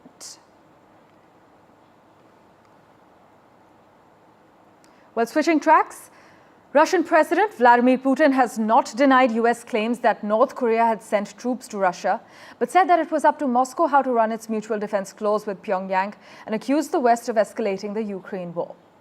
Meanwhile, Putin said that his relationship with the United States after the presidential elections would depend on what attitude Washington adopts, as he welcomed comments by Donald Trump on his desire to end the Ukraine conflict as sincere.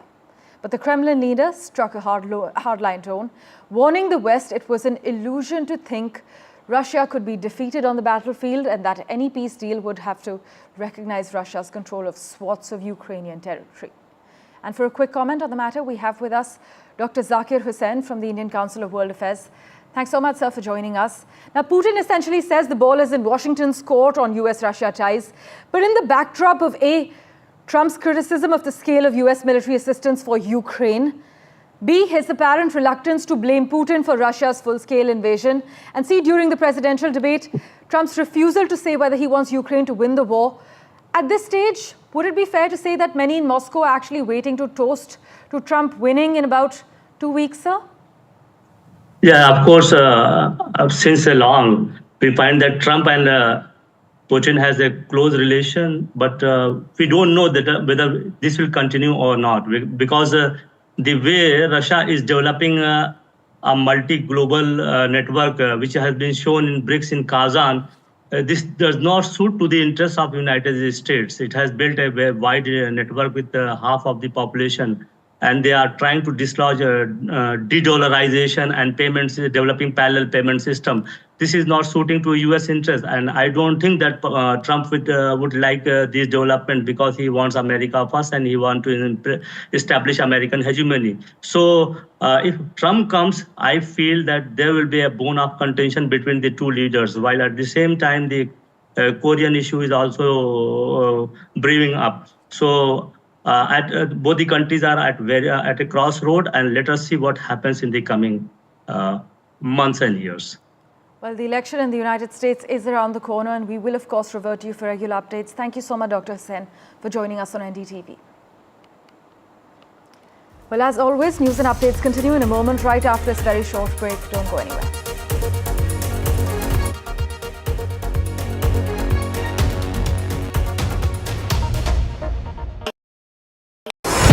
NDTV proudly upholds its legacy of trust and credibility. According to the prestigious Reuters Institute's Digital News Report 2024, NDTV is the top-most news platform in the country. Number one in both online and offline reach in India. Beating all its competition, NDTV stands for trust. New day, new show, a new experience. Start your day with the news, not views. We bring you stories that matter and impact your life. News that informs and keeps you ahead. From Maximum City, Mumbai, to the seat of power, Delhi, NDTV brings you the best breakfast show. Breakfast news on NDTV, 8 a.m. every day.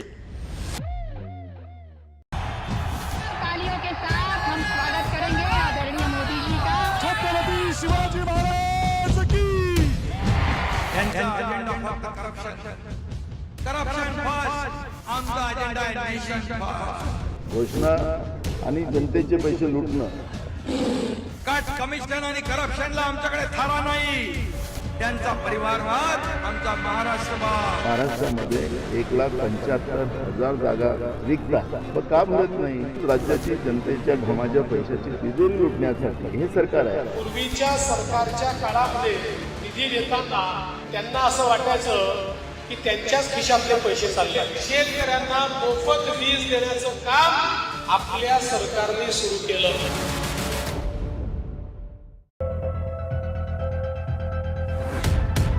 We reached an agreement on petroling. You know, we have gone back to where the situation was in 2020, and we can say with that the disengagement process with China, you can say, has been completed. The understanding, to my knowledge, is that we will be able to do the petroling which we were doing in 2020.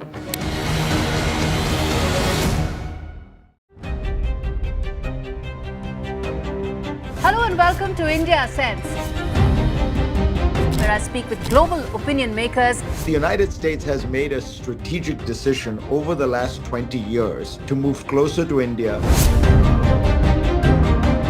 Our $7 trillion economy seems a perfectly conceivable number. If you want to be a national party, it's that you sort of accept the way the world is rather than want to endlessly hark back to how it was.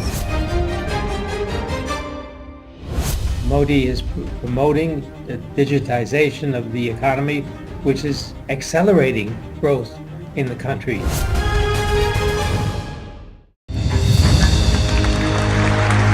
I now request the Honorable Prime Minister to launch.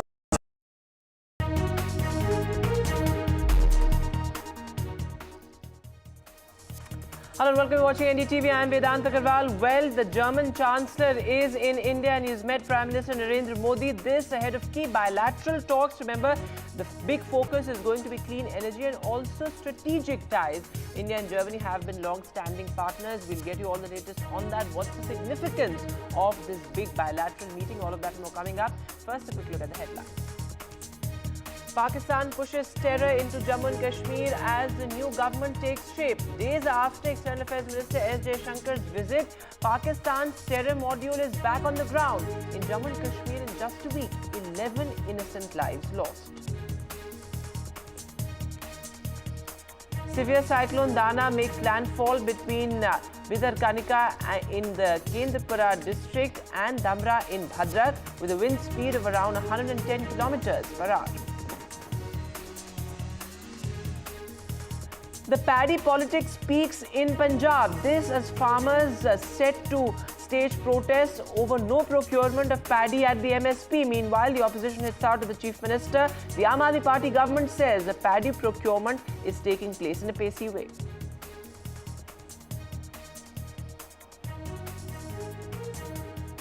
Baba Siddique murder accused is now NIA's most wanted. Anmol Bishnoi is now on the anti-terror agency's most wanted list. Canada set to slash the number of immigrants that it welcomes. Prime Minister Justin Trudeau has announced that in a sharp reversal for a country that bet big on immigration is set to boost the economic prosperity and that long cast itself open to outsiders. German Chancellor in India as part of his 3-day official visit to India. He will, of course, be holding key bilateral talks with Prime Minister Modi. A big focus on strategic talks.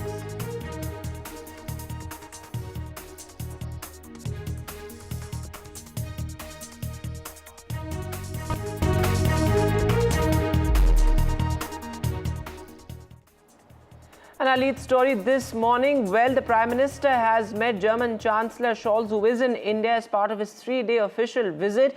This is a key diplomatic visit. The focus, of course, on bilateral strategy. India and Germany have been long-standing partners, and these pictures just coming in of the Prime Minister meeting the German Chancellor. What are some of the key focus areas as far as this bilateral meeting is concerned? Let me go across live to Mohammad Ghazali. So, Ghazali, this is a key bilateral meeting. What are some of the focus areas? Of course, India and Germany have been trusted partners and allies. See, this is intergovernmental consultation meeting which is happening, or what we call the bilateral meeting between the two countries. And here, not just the Prime Minister and Mr. Olaf Scholz, the Chancellor of Germany, will be meeting, but the cabinet ministers, they will also be attending the meet, which you will see in the visuals. And why this meet is very important, because the German government has also released an India-centric document before this visit was scheduled. And in that particular document, it has been focused upon that perhaps India or Germany will need manpower from India, and that is why the governments, both the governments after the bilateral talks will also kind of issue a statement or announcement over easing the visa process or increasing the visa quota for the Indians when it comes to the workforce in Germany. Besides that, India and Germany have close collaboration and cooperation when it comes to defense, energy sector, and these are the sectors which will be talked about, which will be discussed in this particular meeting. But coming back to that particular India-centric document, which is called Focus on India, released by the German government before this visit, it has announced that the desire of the federal government to improve relationship with India and also with the consensus of all the ministries and departments. So not just the Prime Minister will be meeting, but if you'll see the External Affairs Minister, Defense Minister, because India and Germany are also very close partners when it comes to defense cooperation. And you see, if you see in the last 100 days or more than 100 days of this government, India is also trying to reach out to different partners in the world, not just in the West, but in the immediate neighborhood when it comes to diversifying its partnership related to defense, energy sector, related to oil economy. And that is why Germany is very important. But why India is important for Germany? There are many reasons for that. We are witnessing that how the economy of the Western countries are getting impacted due to Russia-Ukraine war. Germany is standing behind Ukraine like other Western allies, and that is why its economy has also taken a hit due to that. India is a growing global south, voice of the global south, and Germany knows that how China is growing its influence and also having a bickering relationship in the Asian region with its neighborhood. And that is why, being one of the Western countries, Germany is also looking for close partnership in the Asian region, India being one of those partners, and that is why this meeting is very important. Ghazali, thanks very much for joining us with the latest there. As Ghazali is reporting, an extremely important meeting, the IGC as it's called. And the big focus areas, of course, include defense cooperation. In fact, India has been pushing in that direction a great deal in the past 1 year, particularly with all the defense partnership talks that we've been having with the US, and now, of course, the German Chancellor in India, meeting Prime Minister, and a series of key meetings lined up as well. But moving now to what's become a huge concern in Jammu and Kashmir that just witnessed successful elections. Well, in the past 1 week, 11 innocent lives have been lost. The recent one, of course, being the terror attack very close to Gulmarg, where, of course, innocent lives were lost. 2 army jawans and 2 army porters were killed in this absolutely horrific attack. An army vehicle was targeted, and in the past 1 week we've seen a series of such attacks. Of course, what happened in Ganderbal was absolutely shocking, where innocent migrant laborers were also killed. The Pakistan terror agenda is back on the ground, and this comes just days after the meeting with S. Jaishankar. Remember, S. Jaishankar was in Pakistan for the SCO, and we saw top Pakistan politicians talk about peace and talk about how India and Pakistan need to talk on the diplomatic high table. But yet again, Pakistan's terror and talks hypocrisy has been exposed. As the bigwigs talk about peace, on the ground, their proxies kill innocent people. Let me go across live first to my colleague Nazir Masoodi. So Nazir, sir, absolutely shocking what we've seen in the past 1 week, innocent lives being lost, also in areas which have been rather muted when it comes to militancy. Yeah, exactly. And in this case, 4 people, 2 army soldiers and 2 army porters have been killed. Fallen army soldiers have been identified as Kaiser Ahmed Shah and rifleman Jeevan Singh, and the 2 porters have been identified as Zahoor Ahmed and Mushtaq Ahmed, both residents of Bonyar in Baramulla district, and also fallen soldier Kaiser Ahmed is also a local from the Kashmir Valley. So clearly huge loss for the army in an area which was free from militancy, but the larger picture is the behavior of the Pakistan. When they push in militants, so there's no change in the Pakistani behavior, despite the repeated they claim they won't talk with India, and recently during the SCO meeting as well. But it's not something new which has happened overnight. We see for the last 3 years, there has been militant footprints have been increased to the south of Pir Panjal, and there have been series of attacks. And the last attack on the army was on 14th of September during the elections in Jammu and Kashmir, when in fact Prime Minister was in Doda region addressing a rally, when there was an attack in the same area in Kishtwar. 2 soldiers were killed and 2 others were injured.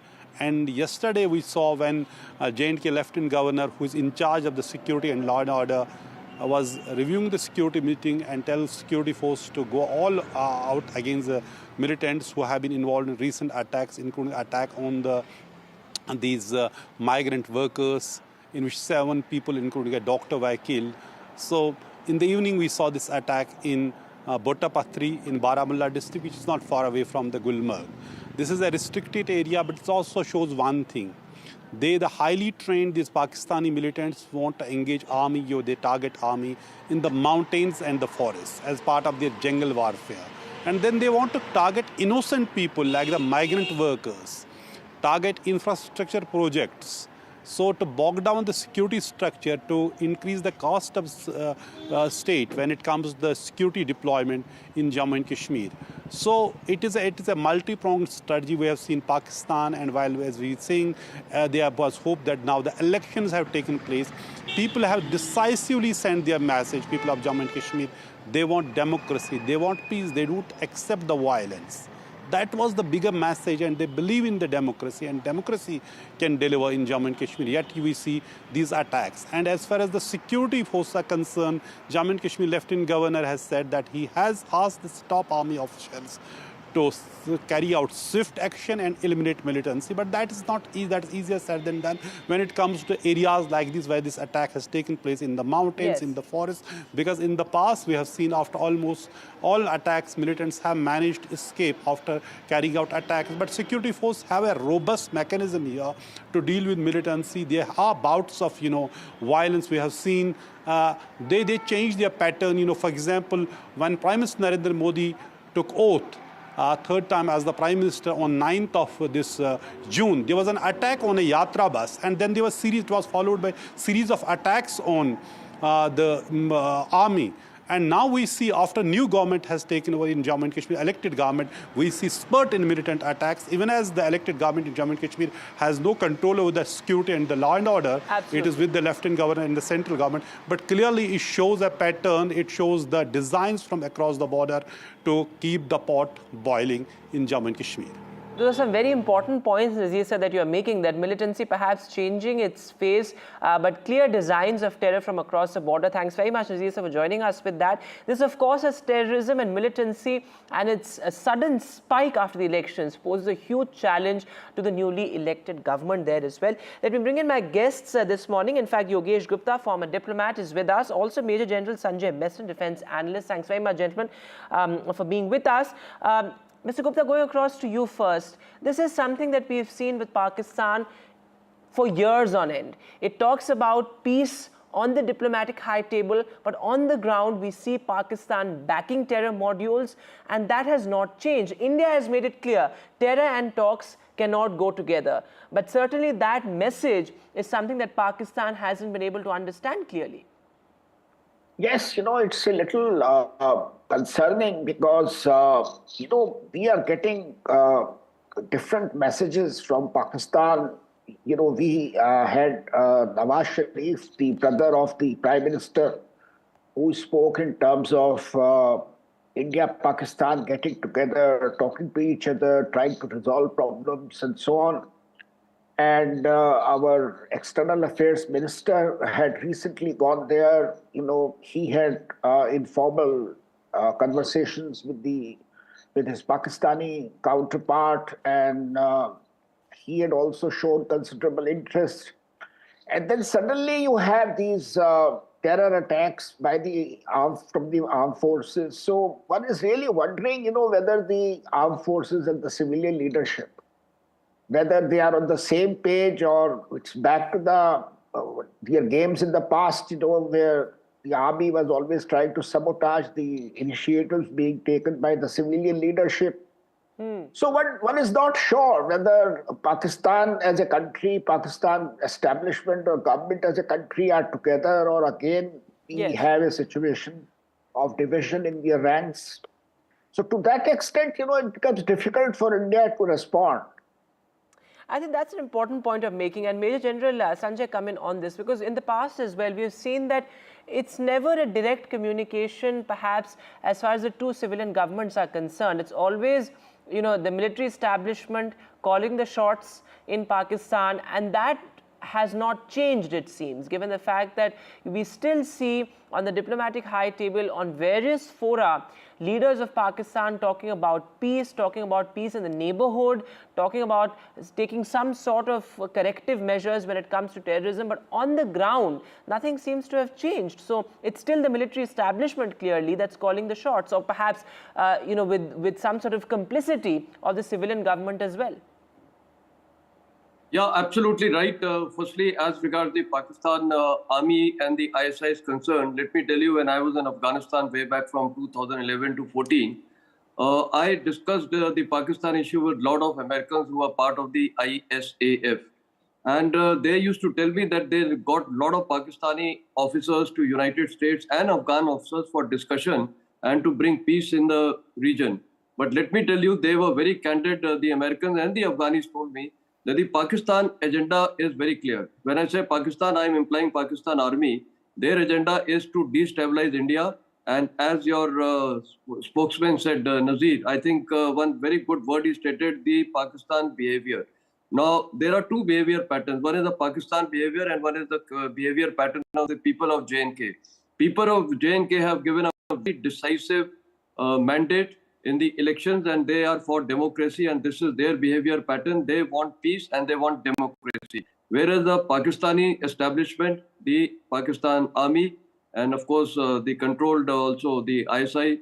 So let me tell you, their aim, their behavior is not going to change. They are going to keep this spot, this area hot, and their intent is to keep destabilizing India. And therefore, I totally agree, terror and talks cannot go together.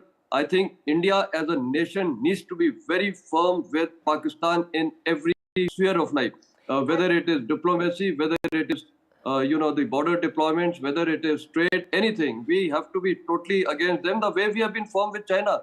And it has paid off. You are aware what has happened recently on the eastern Ladakh side. Yes, so you're quite right in saying that that diplomatic strategy has paid off. But you also talked about the elections, and Yogesh Gupta come in on the point because the people of Jammu and Kashmir have sent a very clear message that they want democracy, they want peace in the valley, in the Jammu region, and that they want a stable government. There were times when we saw various Pakistani leaders also talk about how Kashmir, wants this, or perhaps, we are the voice of Kashmir and so on and so forth. But that debate is settled once and for all. The people of Jammu and Kashmir have made it clear they want democracy, peace and stability. Yes, but Pakistani establishment, particularly the Pakistani armed forces and even the civilian leadership, they do not want to accept that message. They think that these people who have formed the government, they are only in a small minority, and that the people at large, they are still following, or they are still supporting what Pakistan wants. That's the whole problem with Pakistan. They have not come to terms with the realities. This happened earlier in Afghanistan. This is happening now here in Kashmir. In Afghanistan also, they wasted 20 years, decades, wasting their time on Taliban. And then Taliban finally said they don't trust Pakistan. Yeah. Same thing is happening here in Kashmir. Pakistani establishment